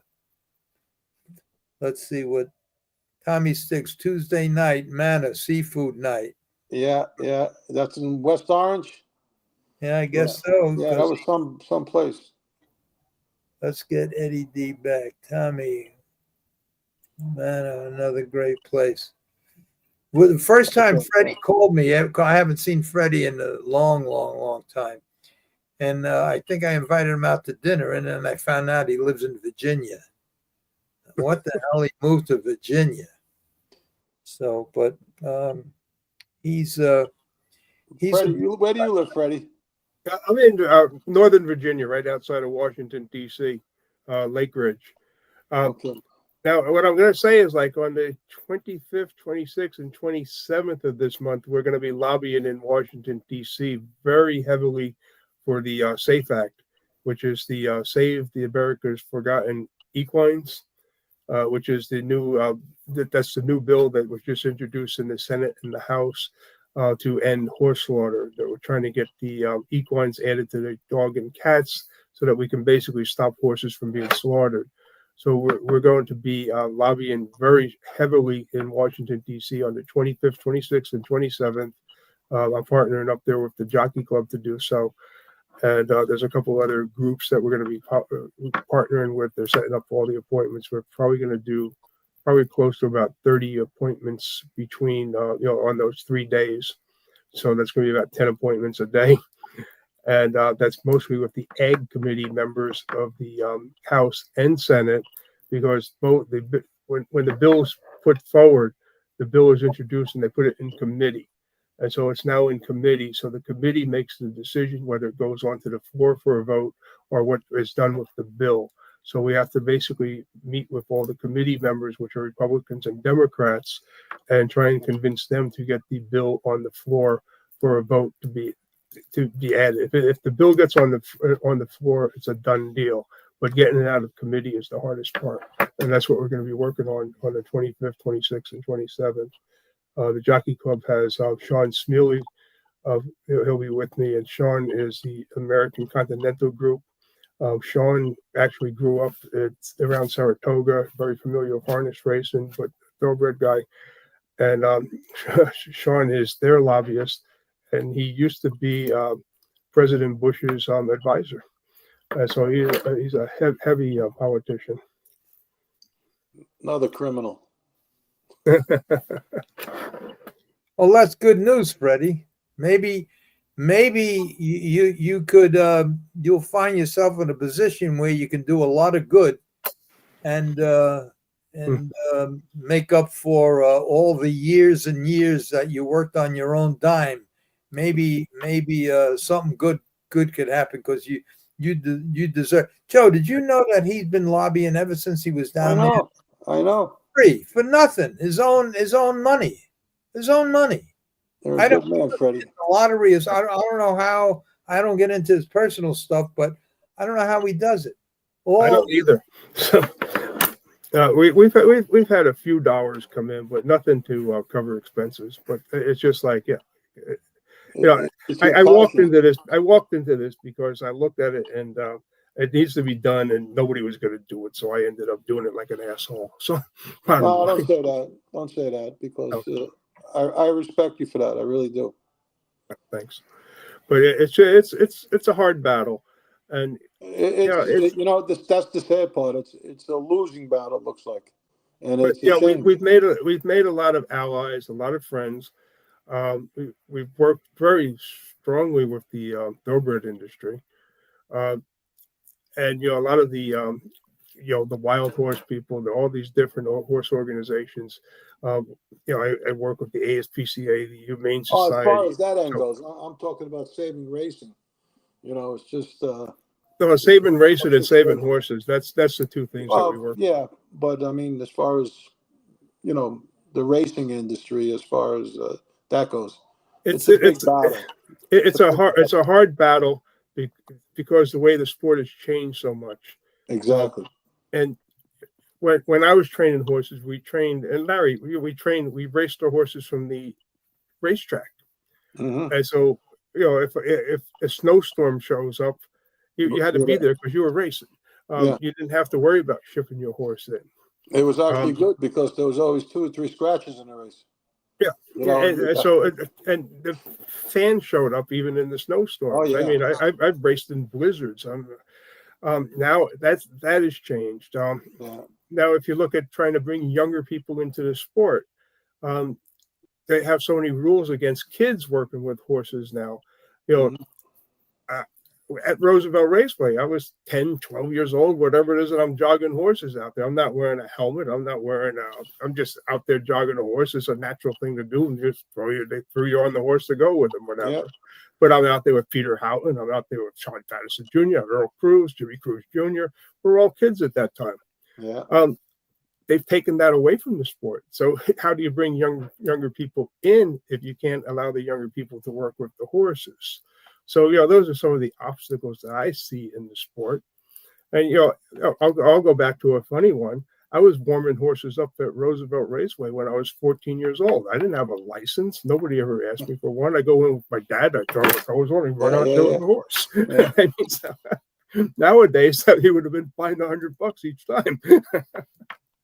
That's for sure. You know what's sad? You know what's sad? It's some people get lucky, some people don't. And I always compare your father, Joe. You knew his father, Billy Hudson, right?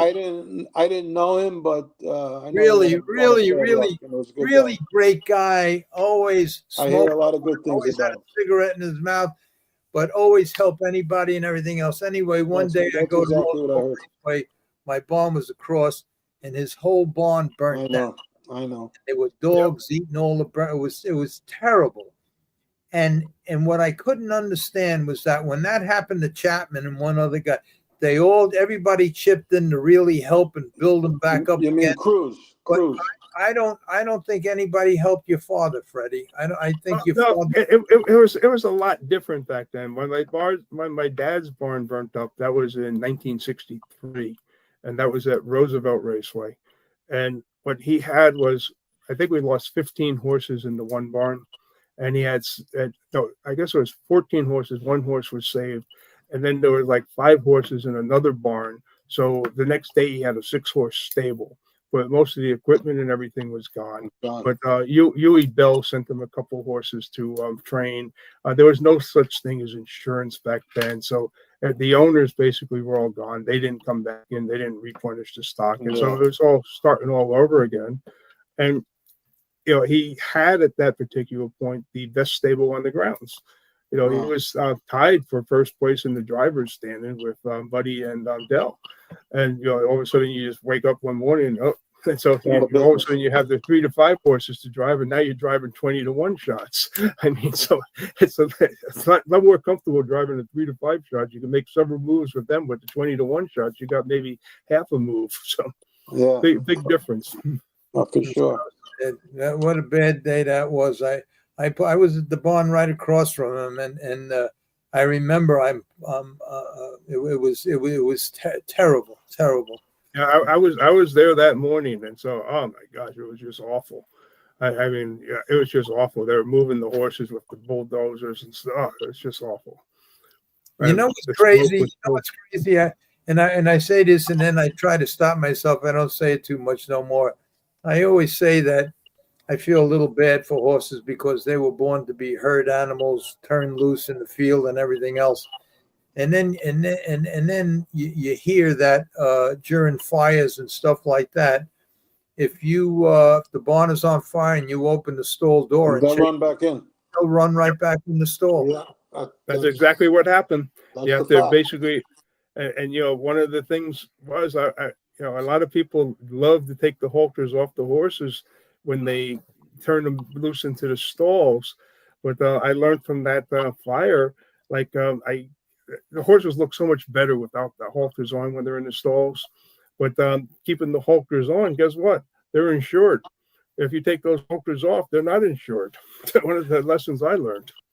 Really? I didn't know that. I didn't know that either. Oh, the only thing with leaving the halters on was they get caught up on a gate or the water hook or, something. I never had them get that, but I'm from that old school. Like when we put the horses into the stalls, you had to go in there and you had to go over the stalls with a fine comb. And if you saw a nail sticking out, you had to hammer it back in or pull it out. But back then, there was nothing. The halters were all leather anyway. They would break. Today, the halters are all nylon and they don't break. You can hang. I came in one morning. I came in one morning to my barn, and one of my horses, the halter got caught on the gate, and the horse panicked and reared up to try to get away from it. He panicked from what I hear, and he caught his lower jaw on a part of the gate and broke his jaw. His jaw was hanging, and we brought him to Dr. Reed at Belmont right away. We rushed him over there, and he wired him up somehow. That horse raced for another 5 years, 6 years. I couldn't believe it. I mean, it was hanging. His jaw was hanging down. His teeth were like facing out, his lower teeth. And Dr. Reed saved him. He put him in surgery. He wired him up. And he says he'll heal up and, give him some time and just feed him mash and, and he did. And he raced for many years after that. I mean, I was scared to put a bit in his mouth, but he says, no, he says, when he's healed, he says he'll be okay. And he was. Yeah, talking about putting bits in a horse. Now, one of the dumbest things I ever did, I tried to train a horse with one of the riding horses, hackamores. Oh, that didn't work. That didn't work out. I almost broke my arms on that one. I raced a horse with one. What was I going to say? Do you remember the time, I think it was John Barchi, who had a horse and they called it Roosevelt's Baby? The horse actually was raced that night. The next morning they come in, the horse gave birth to that was Roosevelt's Baby. The horse that we gave the birth of the baby was Roosevelt's Baby. Yeah, they named the horse. Yeah. And Chappie actually raced the horse over at Roosevelt. Right, he was racing them there. He didn't even know she was in foal. Yeah. Yep. Unbelievable. Well, that happened several times. So, yeah, sure. That's what we should do. We had a mare that she's getting bigger and bigger and bigger. And we had Doc Brennan come over, and Doc Brennan said, no, she's not in foal. I said, Doc, are you sure? Yeah. No. So about a week later, he comes back and looks at it and said, yep, she's in foal. So. There's a lot of stuff. One day we got to do a whole podcast on funny and strange events that happen in the barn area, because every morning I'm sure there was one that happened. Anyway, I was it was Christmas Eve, I remember. I was with my first wife, and we lived about 10 minutes from Roosevelt Raceway in Carl Place. And we just got married. And it's Christmas Eve, so I said, Wendy, let's take a ride to the barn and check the horses out. I was working for Chapman at the time. And we walked around the barn, and he had a really good trotter in called Savoie. I don't know if you remember him. He used to race against Mickey Rodney and Manituck Dandy. Yeah, Dell won the international with him. Right. Anyway, yeah, exactly. I found him. He was colicky, and I called Johnny Chapman up. I said, Chap, I'm over the barn, and we're just checking the horses, and Savoie's pretty sick. So right away, Dr. I think Dr. Peter Cassidy got there, and we saved the horse. And Chappie took a liking to me because who's going to be over there on Christmas Eve? So I got friendly with his son, Jake, and we used to go out a lot. We used to go to the clubs and stuff and hang out. And he had a trot. Jake would always be late. So Chappie would always be drinking a few.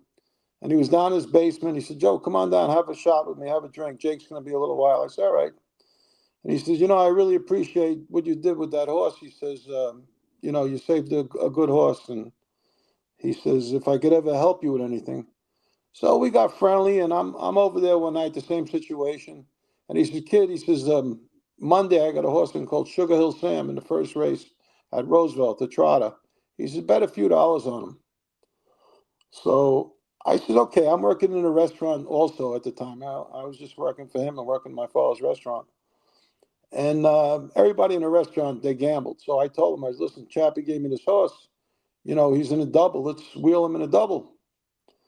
So the horse was 3-1. But we figured he'd pay about $6 or $8 because he was in a competitive bunch. But Chappie was good with trotters. He knew when he told me to bet, they would win. So anyway, the horse ended up paying $16.80. Okay? And I went in the next morning to work. Mel Samora was the second trainer. And I said, Mel, how the hell did Sugar Hill Sam pay $16.80? He says, Chappie was a little under the weather last night. He didn't show up. He said, Dover Tolson drove him. Dover Tolson was about 6'7". He weighed about 280 pounds. That was that big black guy, right? Yeah. It was what a great guy Dover was. Yeah. Great person. Great person. Yep. Great person. That was why he paid so much, but we all got lucky. Let me ask you a question, Joe. I got a phone call. I won't go into the whole Larry Cadish thing, but Larry Cadish calls me up one day, and he says he's been trying to give me his horses for years. I would never take his horses, and that's a whole other story. But every year he would say, well, at least take one, because he would come to Pompano for the winter. So every year somebody different trained. One year Henry Fillion, and then Paul Appel, but he would always send one horse down. Naturally, was their worst horse that they wanted to get rid of, and I used to call him to the barn and I said, look, I just want you to know that here, just like when you rent the car, look it over for scratches and everything. Here, you see that basketball? That's his knee. You see this, and I'd let him see. But I'd win all the time with all his horses. So fine, but I would never take him because of a situation that happened 5 years earlier. So he calls me up one day, and I'm in Florida, and he says, John Chapman just died. I have about 60 horses with him, between what he has on a farm and what he has at the track. He says, would you take him? I says, no. I says, I told you, I won't train for you. Why was that, Larry? Well, I'm going to tell you, but my question to you, Joe, is, I says to him, well, let his son take him. His son didn't want to stay in the business. His wanted to get out. Why? He would have had a ready-made stable. He could have, but Jake was a loose horse. He was a. Anyway, finish your story, and then I'll tell you a Jake Chapman story. Well, the reason I wouldn't take the horses was because, and I told this story before, so I'll say it really, really quick. Cadish used to go up to Kutch's hotel every summer. And one night he was at Monticello Raceway with a friend of his. I was in the paddock racing. And at that time, Ronnie Fawcett worked for me. And his wife, in fact, I think they were living with me at the time. He had no money. They had nothing. In fact, his son just got a hold of me 2 weeks ago. I haven't seen him since I potty trained the kid. And he got in touch with me, so we're connected now. But anyway, they were living with me. and his wife was pregnant, Joyce, and they had no money, so I hired him. I gave him a job, and I let him move in with me. And then I eventually gave him money to buy his own trailer, but that was later on. And while she was living with me, she had the baby, who was Dennis Fawcett. And they're at the track one day, her and the girl I was living with at the time, Aura. And they're sitting in the grandstand, and they're sitting behind Larry Kadish, who they had no idea who it was. They were sitting behind two guys. Post parade comes out, and the announcer says, "Number 1, chocolate candy." And Larry Kadish says to the guy he's with, "Boy, I'd love to buy that horse. It's my wife's birthday tomorrow, and she loves chocolate, and she has everything in the world. I don't know what the hell. I wish I knew how to get that horse." With that, Joyce Fawcett, Ronnie's wife, was with my girl sitting right behind him. She says, "Oh, my husband's a trainer. He could buy him for you." So they made a meeting and everything else, and then the next day they were living with me. He comes home one afternoon. He worked for me. Right after work, he disappeared, and he come home that night, and he says, Larry says, "I got a good opportunity. This guy I met, Larry Kadish, he gave me a blank check to buy anything I want. He gave me a couple of $1,000. And I said, good for you. Good. Yeah, it's a good start for you. Just do the right thing." And that was it.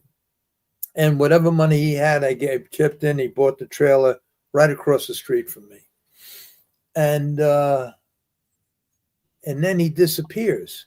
So one day I says to his wife, Joyce, I says, "Where'd Ronnie go?" She says, "He went to New Zealand." I says, "For what?" And that was the time when Stanley Dancer and Eddie Cobb were buying Great Dundee and the Cardigan Bay. Right. Anyway, Herman Carbone used to go. he goes to New Zealand, and Larry Kadish gave him a blank check. He says, "Here's a check. Make it out for whatever you want. Go down there, buy whatever you want to buy." So he told me, I knew nothing about this. Anyway, he calls me up, and he says, "Can you get me 9-10 stalls?" And I think he bought 8 or 9 horses he needed. And the only stalls that were available were the tin stalls way up in the hill in Monticello, because the barn area was packed.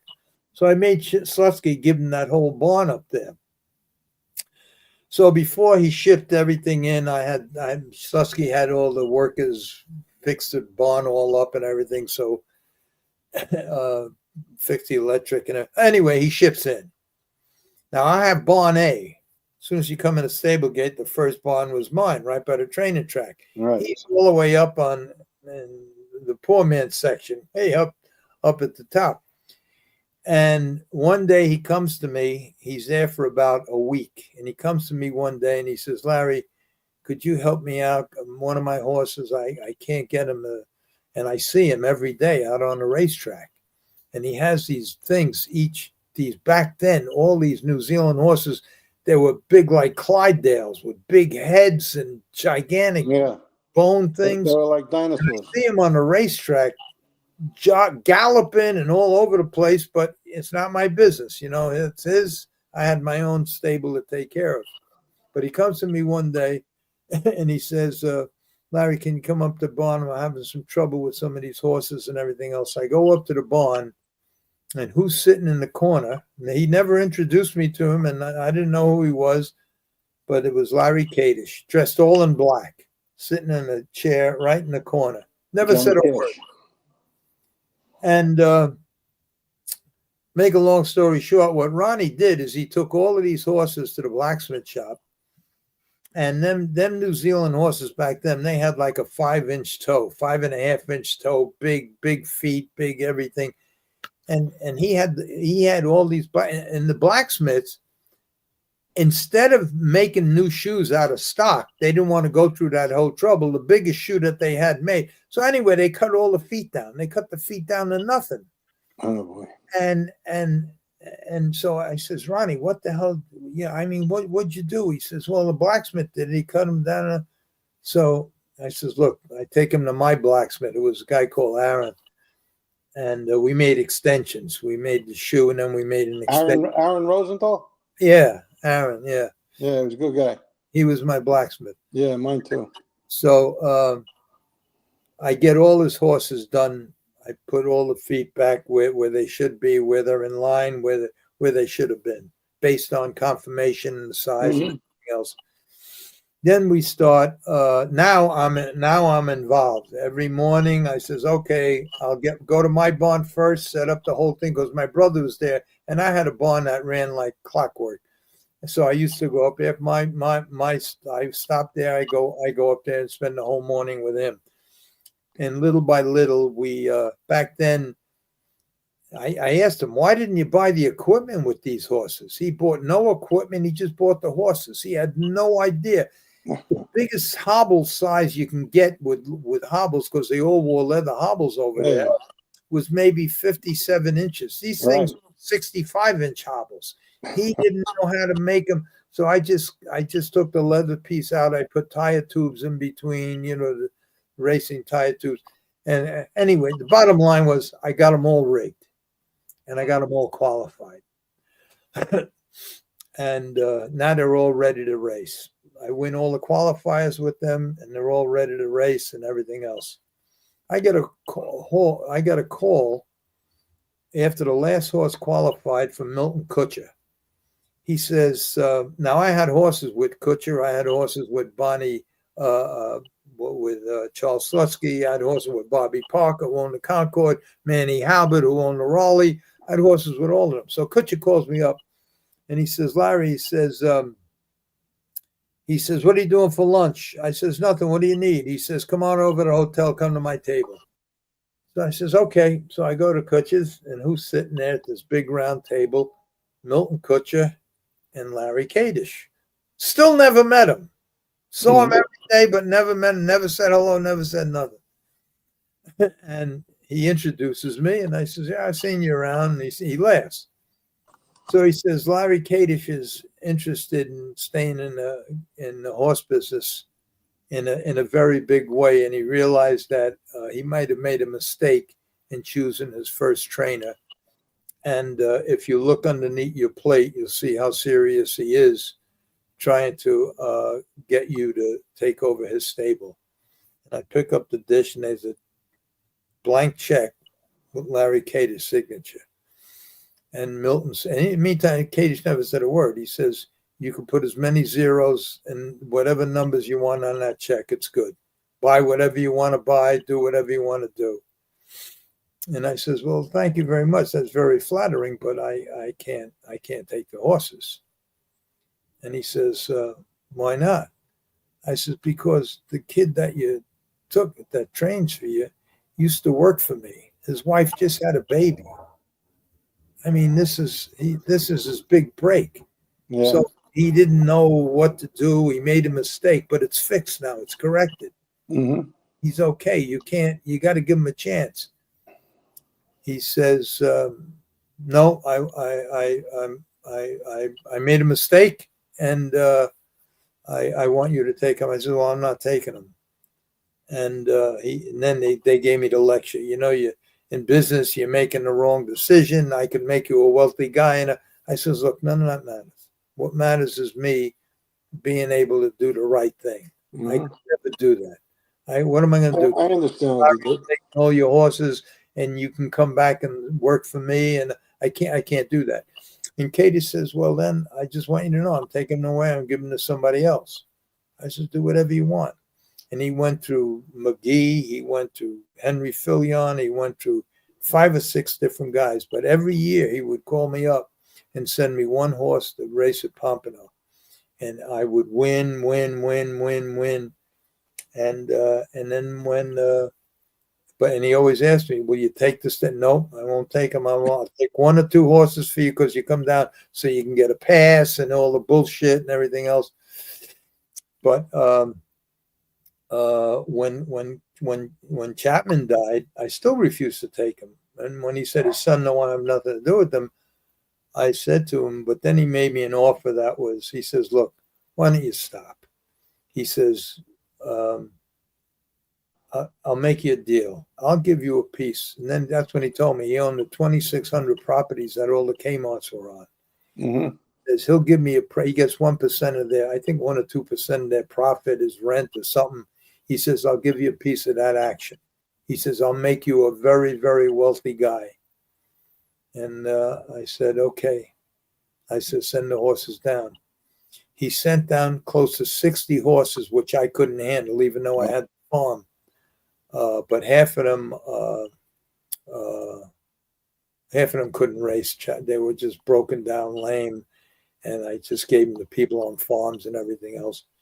But anyway, that's the reason why I wouldn't take the horses. I eventually took the horses, and had I not been so successful and such a thickhead, I could have been a billionaire today, because Kadish could have made me a billionaire. But right away, I got hooked up with Slutsky, Alan August, Andy Beleza, Joel Weinberg, and Aaron Wagman, and they all wanted to give me the same thing. And at that time, I was in my 40s. I had 7 homes. I had a girl in every home. I was living the life of Riley, and every one of these guys wanted to kind of control you, and I always stayed loose, and I wouldn't. I could have called any one of them up and asked them for $1 million. They would have given it to me immediately. And I never took it. I never took advantage of all them opportunities I were given, because I just wanted to do my own thing. I wanted to be my own guy. You wanted to be free. I was making a lot of money. I had a lot of money. I was making a lot of money. I was doing everything I wanted to do. I wasn't interested in going with Kadish to look for properties to build more, because he'd buy the property, then he built the development, and then Kmart would come in and put a store there. Alan August wanted to give me a piece of all the land he was developing in Boca Raton, and I just had to stay alone. And the wind-up come when he really got mad at me when he tried to buy Roosevelt Raceway. He bought the largest parcel of land in Old Westbury. And he built that training facility there, and he was building me a house there. At the same time, I was building a house on the estates of Inverary on the golf course. Right. I remember he bought that property right off of Ellison Avenue, that big the largest parcel of land in Old Westbury. And he was sick when he didn't get because if he would have bought Roosevelt Raceway, I told Freddie this, that raceway still would have been there, because it was all about the horses with him. It wasn't about the property or the money. He was a billionaire. He owned high rises. I was with him one night. He was one of the 3 people they called private people to buy the Chrysler building for $300 million in 1980, and they sold the Chrysler building. And he says, "What do you think? Should I buy?" He said, "I got enough buildings in Manhattan." So but he was going to buy it. And the last time I spoke to him, I asked him for. That's a whole other story. I should get into that. I think I asked him for $300 million. And, $300 million? Yeah. That's not million. Yeah, $300 million. I think it was $300 million. What did you need $300 million for? I mean, even you can't. He was going to buy Manhattan. Do you remember the time when Joe Robbie, what he owned, the Miami Dolphins, right? Yeah. All right. The year that he was building a stadium, if you remember, nobody knew where the stadium was going to be built. Oh, okay, I got you. You know where it was going to be. You wanted to buy the land. Bob Seawack, who had his best friend worked for the zoning department. I got and it was a big deal because nobody could figure out where Joe Robbie was going to build a stadium, and he wouldn't tell anybody. All right. Bob Seawack calls me up one day, and he says, "Listen, I know where Joe Robbie's building the stadium. I have all these plans. I spent close to $200,000, me and my friend who works for the zoning commission in Miami or North Miami, whatever it was." Right. Yeah. He says, and we have this whole thing. We have a deal with Marriott, with Hyatt. We're building a golf course. We already given free memberships to the best Connors or whoever the best golf players were. We have tennis players. He built the whole complex. And the reason he knew that was going to be the place He took a shot because his friend, his zoning thing, says they're extending the turnpike and making new exits and entrances on this certain exit right here. Okay. So they knew that. So what Bob and his partner did, they leased all the property, for miles and miles, all the property they leased. Well, around the exit. They had close to $500,000 invested, but they had all the plans. They had everything ready to go. So I call up Kadish, and he says, "What do you need?" I think it was $300 million. I told this story once, so they can check back, but I think it was $300 million. And I says to him, I says, "Larry," I says, "I need a favor." He says, "What do you need?" I says, I need to borrow $300 million. He says, "What do you need now? What are you doing now?" And I told him.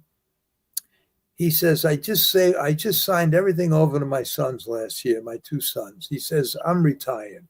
He says, "This is too big of a deal for them. They're just starting out. They have what they have, but $300 million, I don't want to burden them with this, and I'm sure it's good." And he says, "But no."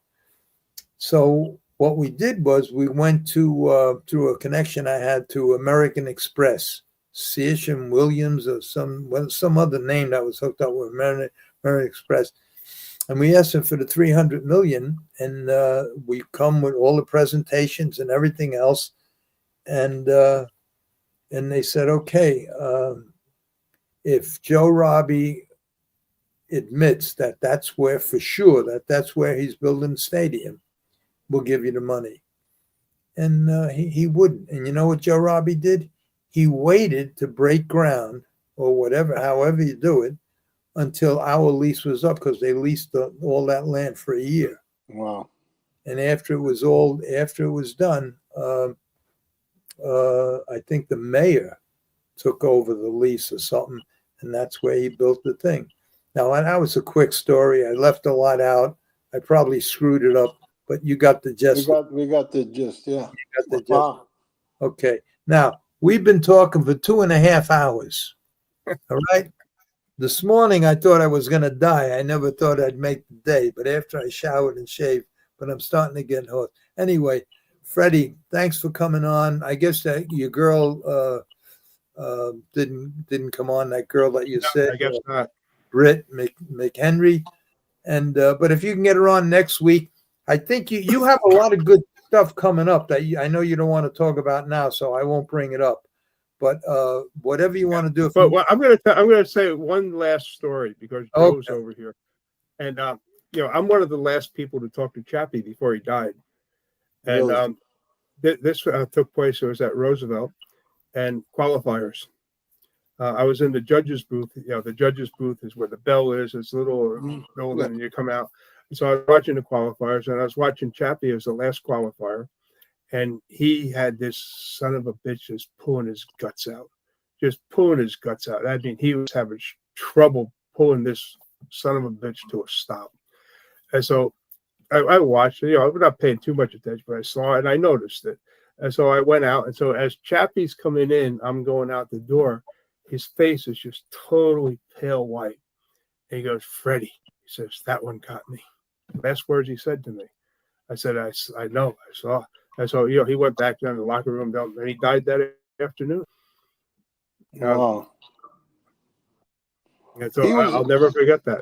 So. But he was battling some kind of disease or something, wasn't he? Yeah, well, yeah, he did have something going on there, but that puller got him. That puller just got him. From what I learned, what I found out, he caught some kind of rare disease or something that they never admitted to what it was or anything, but they said it had something to do with foreign horses or something he got in New Zealand or Australia or something. Did you hear anything about that? I believe that the reason that he died was a heart attack. Yeah, I know, but he was sick before that for a while. Excuse me? He was sick. That's why Doe drove Salvar in the international. Right.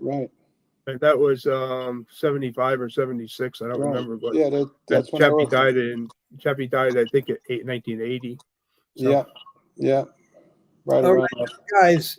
I got to say this. My friend keeps telling me to say this. I don't even know. I'm supposed to ask everybody to hit like because it does something to the aneurysm. What do you call that? Algorithm. Algorithms. I was going to say aneurysm. I know what you were going to say. Yeah. It does something to help something. So I'm looking for like. I don't see no likes around any place, but if I don't see them, but whoever's watching, They know what to do. Just hit like and subscribe. Or something. Yeah. It don't cost nothing. Just hit like and subscribe, and it does something to the algorithms, whatever. Yeah, algorithm. So anyway, that's it. That's it. it. Sounds like a disease. I can't talk no more. Freddie, we'll talk during the week, and whatever you want to do, we'll do. Joe, I'll talk to you during the week. How's your dad doing, Joe? He's doing very good, Larry. Thank you. He's still with the walker or not? No, nothing. Good. No, nothing. He's doing good. Good. He's been cooking every night for me. He made some marinara sauce tonight. He said, you got to be on the show. I'm going to make some rigatoni, and he's cooking sauce all day. That's nice. That's good. I gave a guy your phone number that lives down there. He calls me all the time. I think he's a black guy and a really nice guy. And he wanted to meet you. And he knew from the podcast that you sell ice cream or something, whatever you do. And so I says, all right, I don't usually do this, but I'll do it for you. Here's his phone number. Tell him I gave you the number. What's his name? I think it's Eddie. I think his name is Eddie. I forgot. Stop laughing, Freddie. I'm old. I hope you don't come with a baseball bat. No. A really nice guy. And was in the horse business, worked as a groom. But now he's retired down there. Really nice guy. And he says, I'd really like to meet Joe. And so anyway, I gave him your phone number. So if you get a call from a guy, Eddie, he's a really nice guy. Okay. All right, so that's it. I'm gonna end the show. I'm not even gonna play the song because I got to get to bed. Because it's getting late. Freddie, I'll talk to you in a day or two. I'll talk to Larry and Joe. Always a pleasure. Take care. You're not going to play the song because it's getting late, right? Yeah, it's getting late. That's right. All right, I'll see you. I'll talk to you. Good night, everybody. Good night. Good night. Okay, closing.